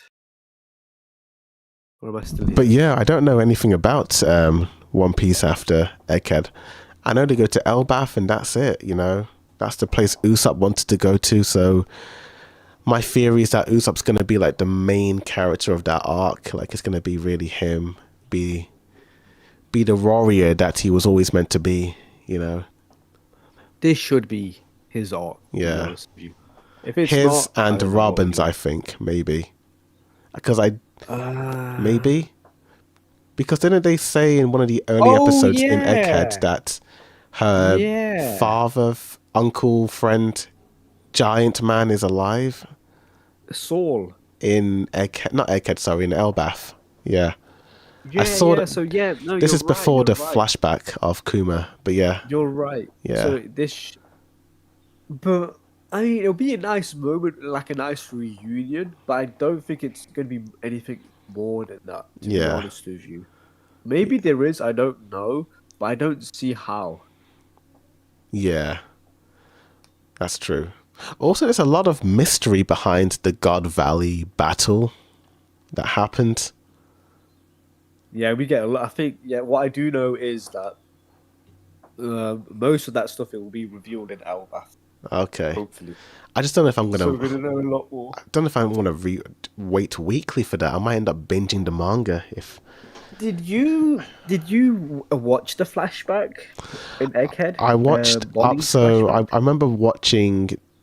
So the last time I remember was so Kuma in the flashback is absorbing this bubble, and then he's getting injured, and then Bonnie's mother, I think it's Ginny, is crying, being Oh, like, you're Kuma, early. you You're can't do very this. early in the And flashback. then Bonnie Okay. was born, and then there's like a time skip, and then I think Kuma gets the news that Ginny died, and then it's like another time skip, and then she's a bit older, and then Kuma is like, "Oh, Bonnie, you have this mark on your face. You're gonna die or something like that," and they have to heal her.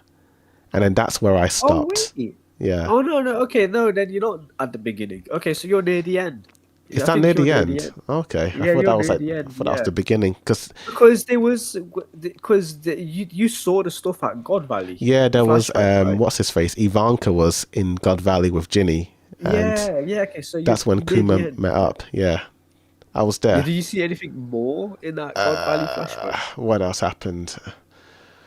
Car. Did you So see like there's the? Kuma. There was the scene of Spider Satan Man. He confronted Kuma and was like, "You are Yeah. a devil race or something like," being all horrible to him. Like, I don't know what he said, Do but you he said something do like that. you do you know about this? There's the pirate crew that shows up as well. I'm trying to think.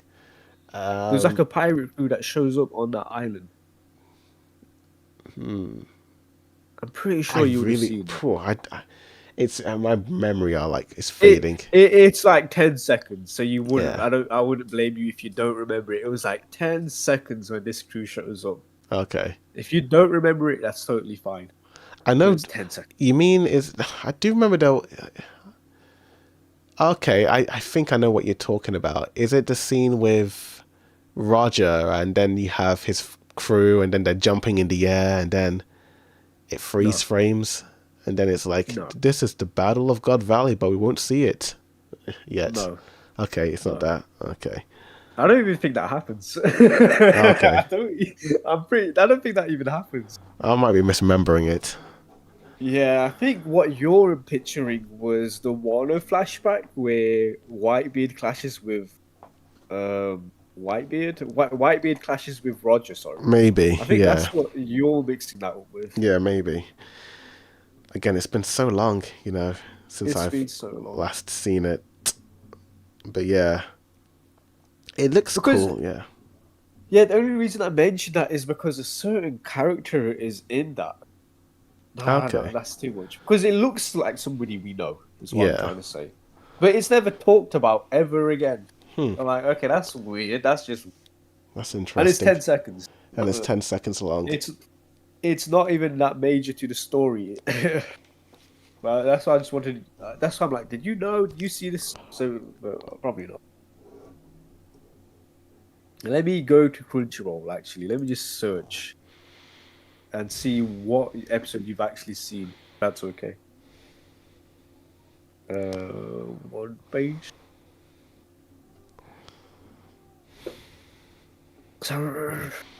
Found it. Egghead. Here's the flashback.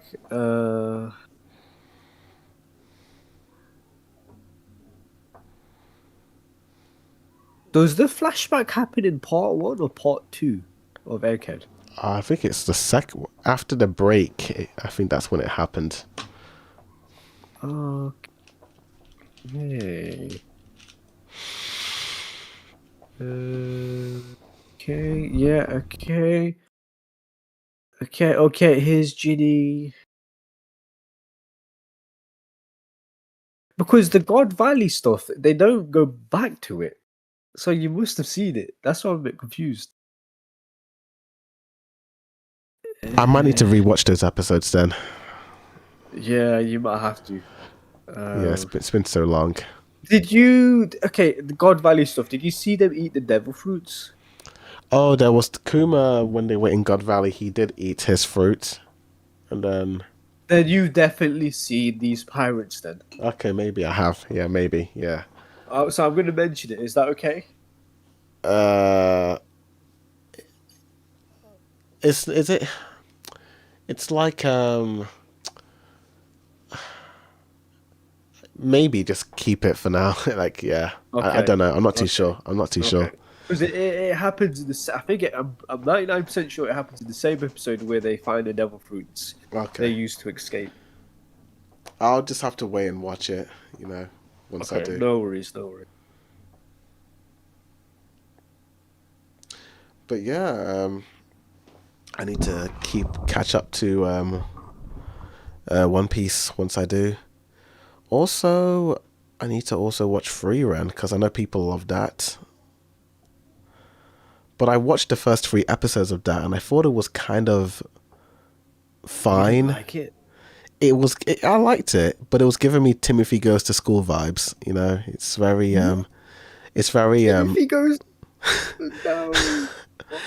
it's very what's the word? Heartwarming. It's very like sweet and easygoing. Oh, really? Oh, Yeah. no crap. Okay.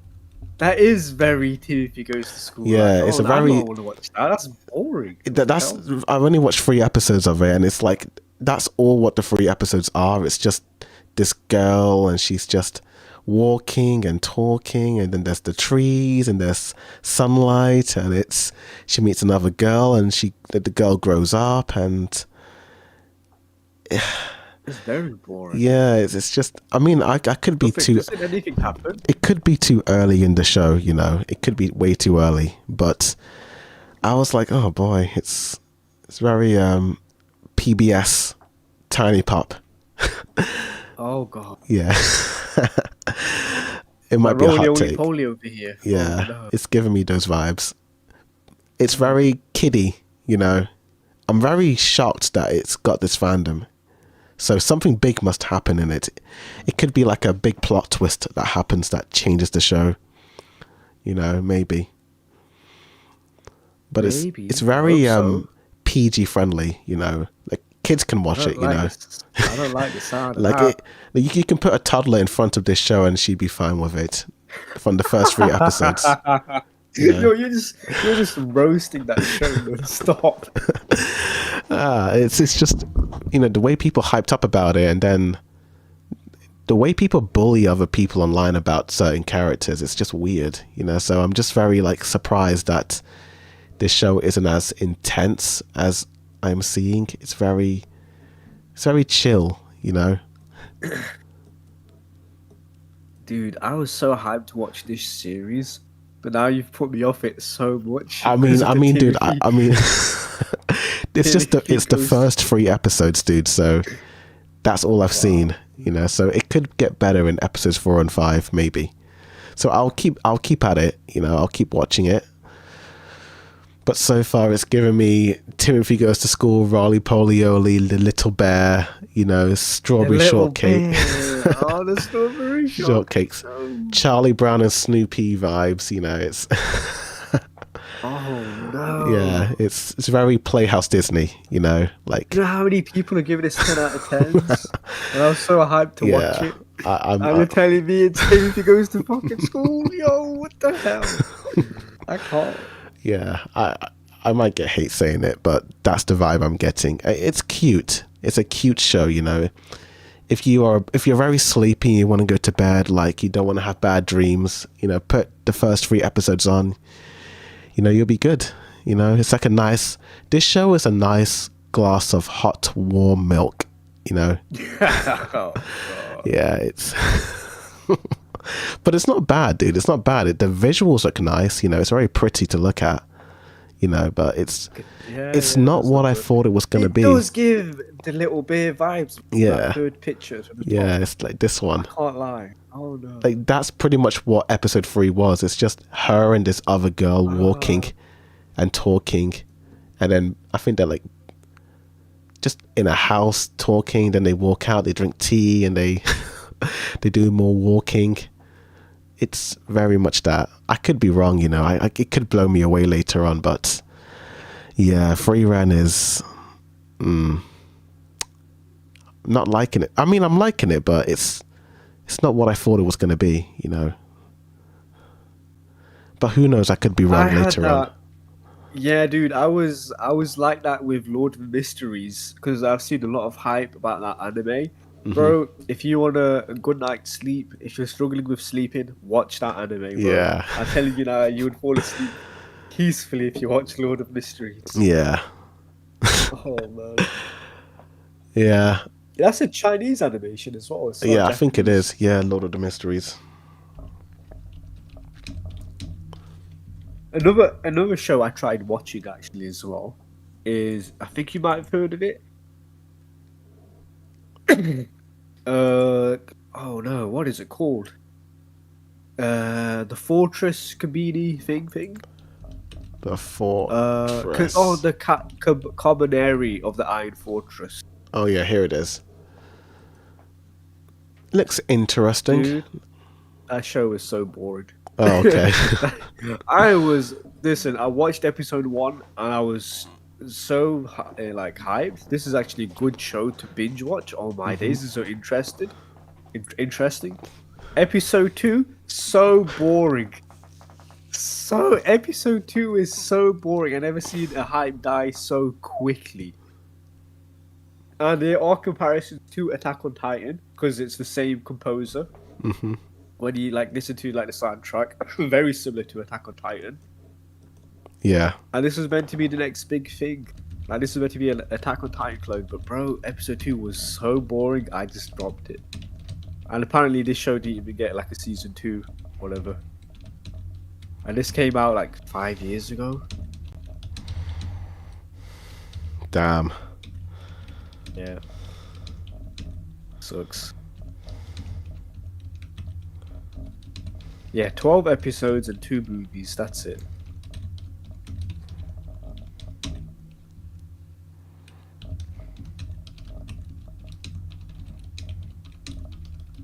I need to find a new anime to watch, a good one. Animes to watch. Lazarus is actually pretty good, you know. Lazarus? It's like a limited series. It's like very short. It's done by MAPPA. Not on Crunchyroll. It should be on Channel 4. For demand. Channel 4? Yeah. Huh? Yeah, it's on Channel 4 OD. If you just type in Lazarus Channel 4, it should be on there. Lazarus Channel 4.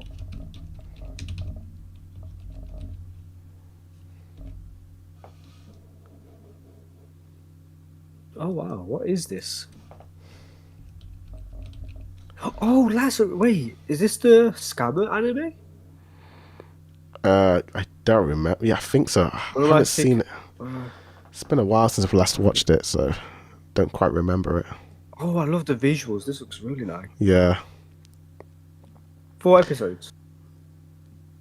I think that's like more than that, isn't there? Oh, How many episodes? How I have no many idea. episodes in 13. Lazarus? Yeah. Should be 13. Okay, yeah, I'll 13 have to give this episodes. one to watch. Yeah. Okay. Very short. I need to finish it. But it's really good. It's probably You one of the... enjoying it? I haven't seen it in months, but... Because I sort of dropped it and I had to do other things, but... Okay, listen. If you a good anime is when you binge watch it, finish it to the end. Oh, no. Not when you drop it from So with this show, I watched it weekly, actually, because it came out weekly, so... You know when you watch stuff weekly and you just sort of forget about it? Yeah. It's kind of like that. But yeah, I need to jump back into it. Wow, they took it off Channel 4. What? They did. It's okay. There's plenty of websites like nine Damn. anime. I was enjoying that on Channel 4.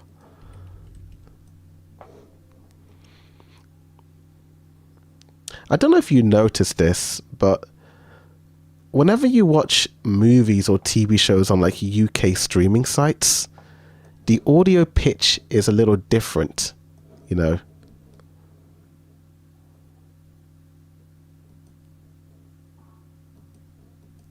It's something I've always noticed. Yeah, I think it's because I think it's like a frame rate thing where, because I think Europe, you know, PAL and NTSC, you know, do you know what like those are? Oh yeah, I know exactly what you're talking about. It's like whenever like movies get transferred onto like UK or European TVs, they have to like convert the frame rate to match up with the refresh rate of the TV systems, and because of that, it results in the audio being slightly sped up. Have you ever like grown up and watched a movie as a kid on a DVD or a VHS tape, and you notice that some songs are a little bit higher pitched? No, I've not noticed that. Okay. I don't think a lot of people notice it, but I used to notice it a lot as a kid, you know. I guess like when it's your only like source of those type of films and you don't have another comparison, maybe you won't notice it. Mm-hmm. But it's been a long time, dude. Like Time since I've seen like a cable film. TV show. Like when was the last time you watched like something on TV or DVD'd? With specifically music in it, right? Yeah, like songs or or just OSTs, even like people talking. oh, It, there was that film, that comedy film, See No Evil, Hear No Evil, was on okay. TV a couple of days ago. Oh, I'm fair watching enough. that, Yeah, it's just but something no, I that's it was ever since I went to Confetti, I noticed this, because we were learning about frame rates in video, and I was like, oh, so that's why movies in the UK sound a little different to, like it only happens on like a DVD or like if you're watching a cable TV, but if you watch stuff on Blu-ray or like on a streaming site, it should be fine.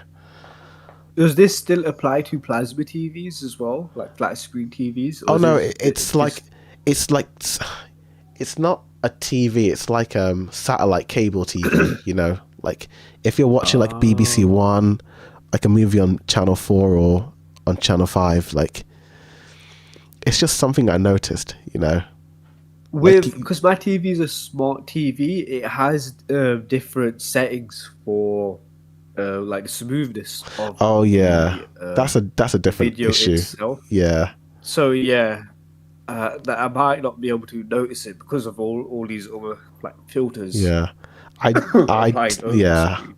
Don't the film directors, I think Tom Cruise in an interview told people to turn that setting off because it ruins the Turn picture. it off. Yeah. Yeah, it does ruin It's the like this picture. weird, Funnily enough, it's like an AI sort of smoothing filter or something like that.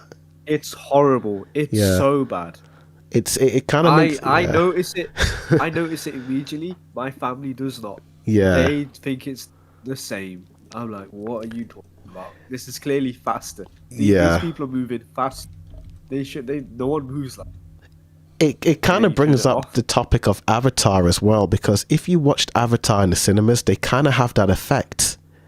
So Oh, so I don't know if you know how movies are made and all that, but like they usually shoot at 24 human frames per sacrifice. second and all that. Oh, 24 frame. Oh, Yeah, like in Jujutsu in Kaisen. Jujutsu Kaisen, yeah, that's like the frame rate. So whenever you watch a movie, you notice how it looks like a movie, like the way the characters, like, when you watch a film, you're watching a movie by the look of it. But when you up the frame rate, it kind of has that smoothingness to it, almost like a Yeah, video because the more game. frames, Yeah. the more frames you have, the faster it appears. Yeah, that's what motion smoothing does. It kind of like it adds fake frames into the picture to make it smoother, but it Oh, makes it that's look horrible. very like jelly. It looks very like wobbly, it's like very smoothing. And that's what the new Avatar movie does, it kind of has that effect. Ooh. So you're watching this in the cinema and everything is moving really fast. It's like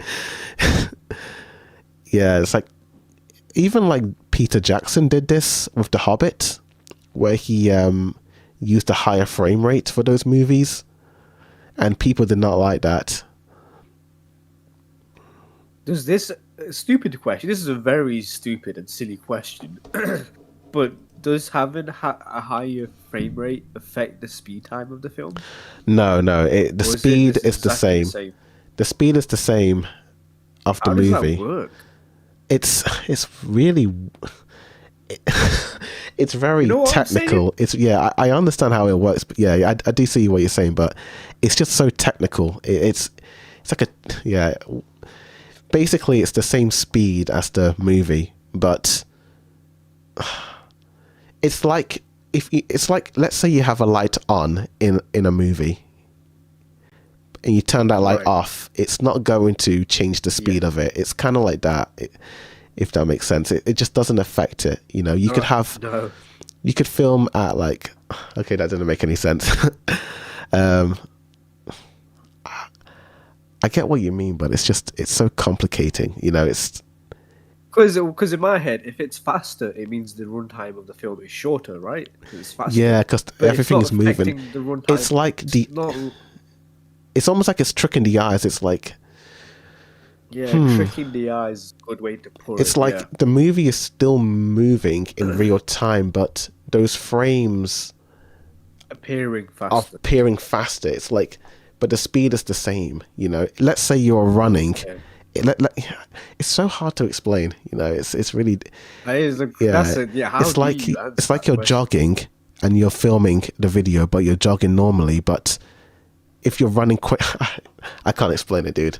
I can't explain it, but it doesn't Okay, affect no worries. the speed time. The only time it affects it is if you convert the movie into PAL, and then the speed is different. So if you ever grew up watching movies on like Sky Atlantic or BBC One as a kid, movies would always play faster, if that makes Yeah, sense. I've noticed that. Yeah. Yeah. So like if you watched House of the Dragon and when that came out, or the Penguin show on Now TV, you noticed how the runtime is a little bit shorter than how it is meant to be, because it's playing 4% Oh, faster than the normal speed because it's in PAL. I should show you a comparison video, you know, of oh PAL, yeah. of movies in PAL. PAL movies. How can I say this? PAL for percent. In Gunfetti, didn't they? When we spoke about frame rates, that was the Peter Jackson Hobbit films mentioned in this as well? Because I remember it was. Yeah, so that was like a, yeah, it kind of was. So it's just because that's different to the PAL and NTSC frame rate issues. It's like, yeah, that's like a Separation. conversion, yeah, thing. PAL, Dude, YouTube is horrible for searching for videos now. It's it never finds what you're looking for. yeah, Awful. it's pretty bad. PAL 25. Here we go. I found one. I found one. Yes. Okay. Okay. Okay, once it loads, don't know if you can see the screen.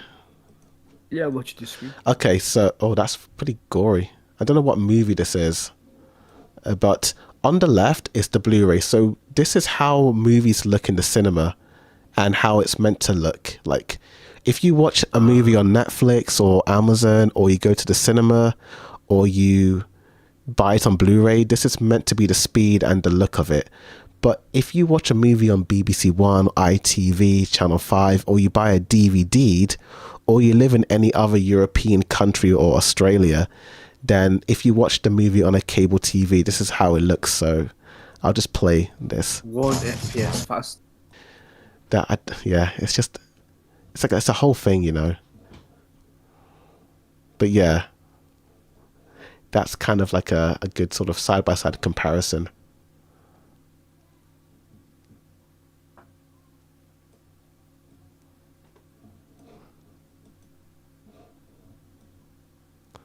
But yeah, that's the frame rates in a nutshell. But yeah, going back to Avatar and the motion smoothing of it, there's a lot of action scenes in this movie where it has that motion smoothing effect. Oh. Yeah, Why did James Cameron make that decision? Was there like a specific reason? Did he think it would like that's make it easier I on the really eyes, or? I really have no idea. I'm gonna ask Google AI, why did James Cameron up the frame rate? Why did James Cameron use higher frame rates?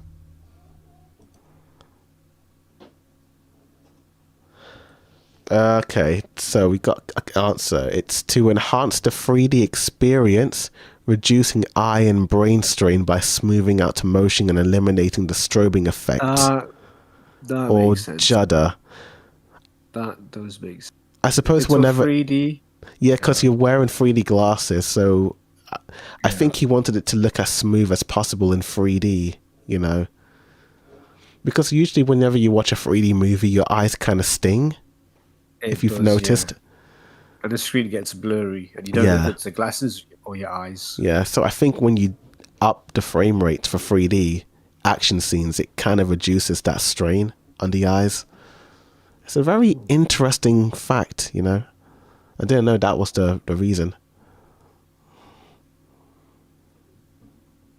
But yeah, I did watch it in 3D and I did notice it. But I don't know if it really makes a difference. You know, it's kind of like, you know, you still kind of scratch your eyes a little bit here and there because you're seeing these 3D images on screen. And plus, James Cameron keeps switching the frame rate. So there'll be one scene where it's at the normal speed, and then there's another scene where it's in the motion smoothing scene, you know, effect. So it's kind of like switching frame rates like every other scene.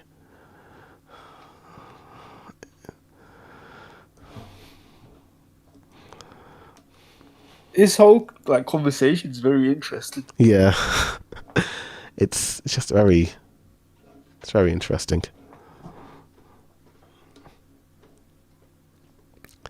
And then if you watch a movie in NTSC in America, it causes a judder effect, which is this.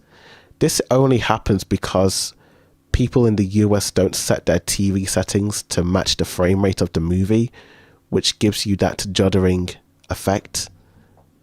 Like, yeah, it's if you don't change your refresh rate to match 24, your picture's going to judder and it's going to give you that strain on the eyes at times.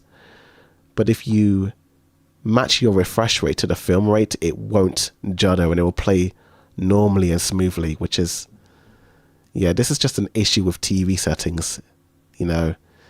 Like, they have kind of fixed it over the years, you know, with Amazon Prime sticks. You can go into the settings and set to match frame rate, so it doesn't. Oh, that's convenient. Yeah. You can click automatic or match frame rate and it won't like completely like, because it sometimes ruins the picture. Like if it only happens when the camera is panning. When the camera pans, it will just sort of like shake, you know, like that. Yeah. It's meant to like move like this, but if you don't match the refresh rate, it kind of moves like this. But most people don't even notice it. I don't think even you would notice it, but I sometimes do. And it can be distracting at times, but it is what it is. Yeah, the only thing I noticed, to be honest with you, is the AI smoothness filter. Yeah. Which is really dumb. That's like... And that's blatant. Yeah. Easy see it. Yeah. But yeah, this is all TV setting issues, you know. But yeah, like, interesting convo on that, you know. So listen to Tom Cruise and turn off your motion smoothing, you know, because it kind of ruins the look. It even makes the movies look faker when you have that setting on. Yeah, easily. Yeah. But yeah, that's that.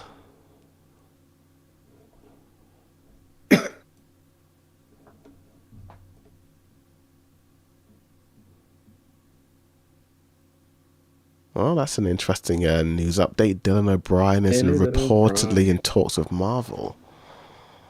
Wolverine? No, Dylan's quite tall, is he? I don't know. Because Wolverine's meant to be short in the comics.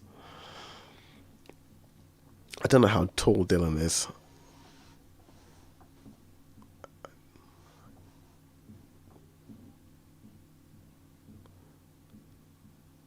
Yeah, going back to the frame rate thing, it only is apparent when you watch 3D movies. You know, that's when you really notice that effect. So right. I think that's why 3D movies ended up falling off, you know, because of all of that issues.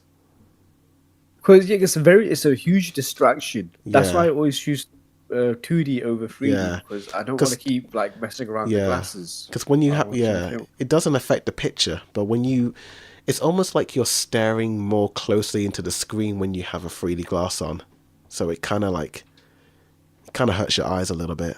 Yeah, and I think that's why changing the frame rate, it kind of solves that issue.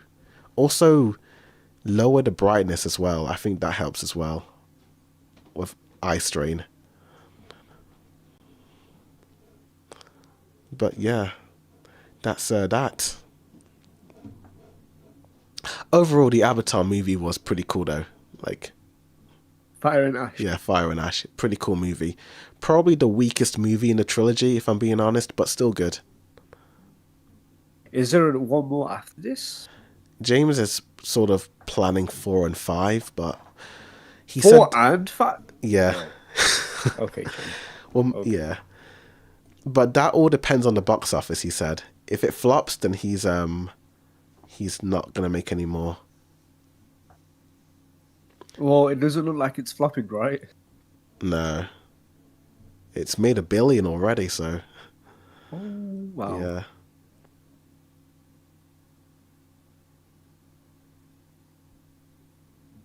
Well, we got some breaking news involving a Home Alone actor. So, if you remember Marv, he has been cited for soliciting this. Damn it, Marv. Why? Oh dear. Why, Marv? Oh, no. It just popped up, but it's TMZ, so it's like, are they even reliable? You know, they're very fake Well, not newsy, really. rage baity Yeah. people. But damn, what a way to ruin one's childhood. Yeah. One thing about Home Alone, I am happy to see Macaulay Culkin like change his entire life around. That's pretty cool. Yeah, he's been doing that for the past 3 years now. Ever since he Probably longer. married Brenda Song, he's been getting his life back together. That's good to see, you know. Yeah, because he used to look like a hobo, right? Yeah, like in the early 2010s. Like, that was a rough time. Very bad. Yeah. That was Maybe rough. Seth Green was there to like help him out as well, because he'd always hang around with Seth Green. Oh, yeah.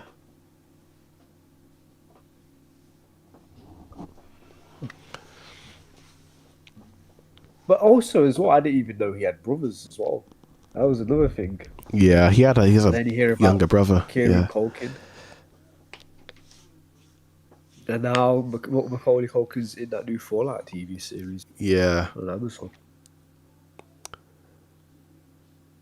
I was going to say, like, speaking of Macaulay Culkin, did you see the Michael Jackson trailer? Because I know he was friends with him during the 90s. What is there a new one? I've seen the original, like the first one that came out. Is there a new one? No, let me see, Michael trailer, because I do know It that could be guy fake. hates it. The Michael Jackson Impersonator, he hates yeah. it. Yeah, he hates it. there's gonna be a new one at the Super Bowl. That's it.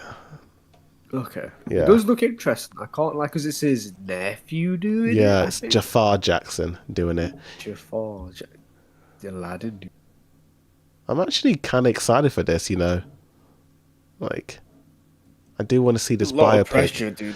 But man, like, I'm very curious to see what they talk about and what they don't talk about, because Michael's life was very I think very they're going to be talking interesting. about. Yeah, the interesting isn't the best way to describe it. But I think they're going to just mainly focus on his highlights of his life. I was thinking it might be like good highlights. but because I don't know actually, because there's a lot of awesome things he did, but then there's also other things that happened that were very allegedly, but not even that. Like when he was a child as well, like he had like a very sad childhood at times. It's like, oh, I don't want to see baby Jackson be sad, you know. Yeah. Probably not. Because I don't think so. it's just they might skip over that. But yeah, I kind of like I want to see this, you know. I want to see this. When is the release date? It should be in April, they say. Oh, April.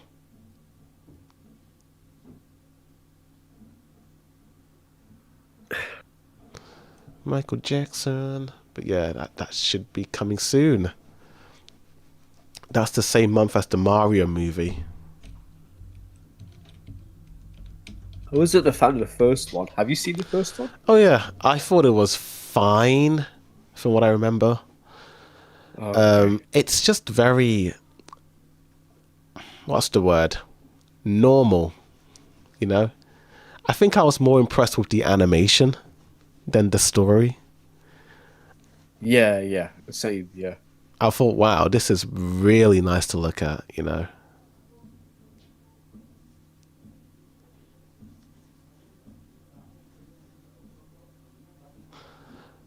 I know people are mixed on Brie Larson being Rosalina in the movie, but she hasn't been in a film in a while, so I'm like, people are just being a little bit judgy. I don't know why. Every time that person like appears, they hate. Or Yeah, instant hate for some reason. it's because of what she said, like, back in 2018, 2019, she's like, I don't want any man to tell me what to do. Like, I think that triggered Oh people. It was no. it was during Oh an no. award show, and I think ever since then, people just don't like her. But I'm very indifferent to her. I'm like, she's okay. She's a. It is what she was pretty good in that one movie though. It was, what was it called? It's this one where she gets kidnapped. It's Oh, is that why it was good? Because she gets no, kidnapped. it was acting. Oh. What's it called? Brie Larson Oh right, she's raising a kid, right? In the shed. kidnap kidnap movie. What's it called? Yeah, I know Room. exactly what Room. it's That's called. it. It's called Room. Yeah, I know exactly what you're talking. Yeah, this one.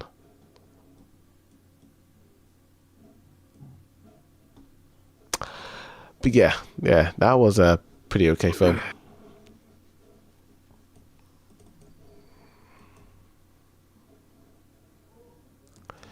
Oh, we've got some breaking news regarding the Doomsday trailer. It looks like the fourth teaser is now playing in theaters, which includes the return of Black Panther, Mambaku, Namor, and the Fantastic Four. But which Black Panther? I'm guessing it's Siri. Damn it, bro, that's not hype out. Ah, Are you hyped for Siri though? I'm indifferent to Siri. To be fair, I'm not really a. I liked the first Black Panther film, but the second one just kind of came and went. Siri is better as like that sciencey, nerdy character. Yeah, it's You big know, shoes to fill, man. I don't think he filled it. I just feel like Chadwick was had more of a presence. When he walked into the screen. There are Black people. Panther 2, Yeah, sorry, Black Panther 2 suffers from Marvel writing. yeah. I barely remember that film. I remember there's like people in the ocean, and then they're fighting in the ocean, and then someone dies. It's sad, and it ends with the son of T'Challa at the end. So they're teasing that maybe he will grow up to be the next Black Panther. So that was something. Maybe they do something where when everything gets reset, T'Challa's son is Black Panther in the current timeline or something. That's what I think. Yeah,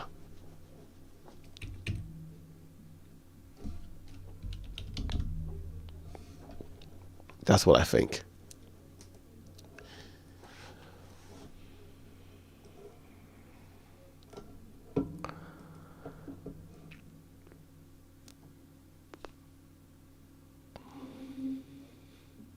But yeah. Also, did you hear there's this new MCU show called Wonder Man coming out? I didn't even know it was coming out. I see. I'm not a fan of that trailer. I don't like when Marvel shows try to be different from what Marvel is. When it tries to be different, like She-Hulk tried to do something different. Wonder Vision tried to do something different. Done today. This is trying to do something different. I don't like it. It's like they're trying to distance themselves from being a comic book show. You know what I'm saying? Yeah, I see what you Like, mean. if it didn't have the Disney logo on there or the Marvel logo on there, like, what the hell are you even watching? Like, Yeah. what is this? I'm not. I seen the trailer and I wasn't a fan. Yeah, the Marvel TV shows, I've just avoided them now. I don't. Anytime that a new show comes out, I just avoid it.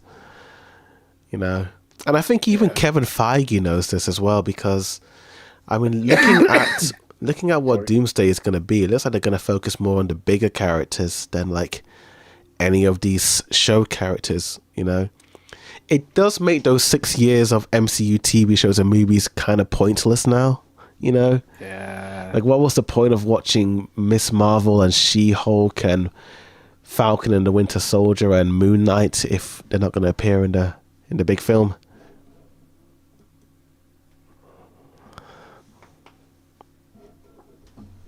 Oh well, it is I what don't it like is. that. Yeah, We'll see. we'll see how it goes. We'll see how it goes down.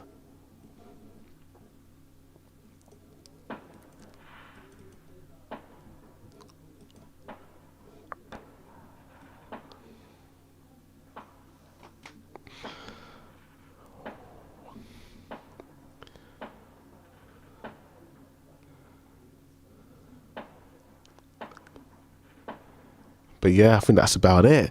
So you're gonna do JJK every week then? I will, because you were right.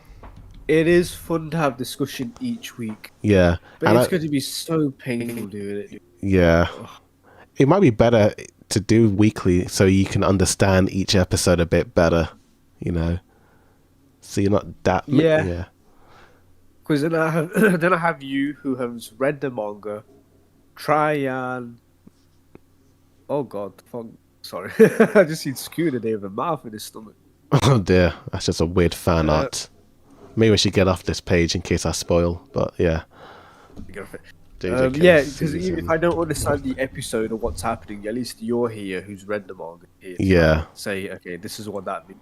This is what that means. That yeah, pretty much. But yeah, I think it's every Thursday. You know that comes out. So maybe Fridays would be the better days, or maybe Saturdays, whatever day you're free. What day does it come out? Friday. It's like Friday, no, it's Thursday at 4 o'clock. Oh, okay. We could always do weekends. Oh yeah, That's okay. fine if you want. Yeah, That's that's fine. cool. That's cool. Yeah, that should be But if you fine. can, get on Egghead. Yeah, I will try and get on it, Egghead. I will.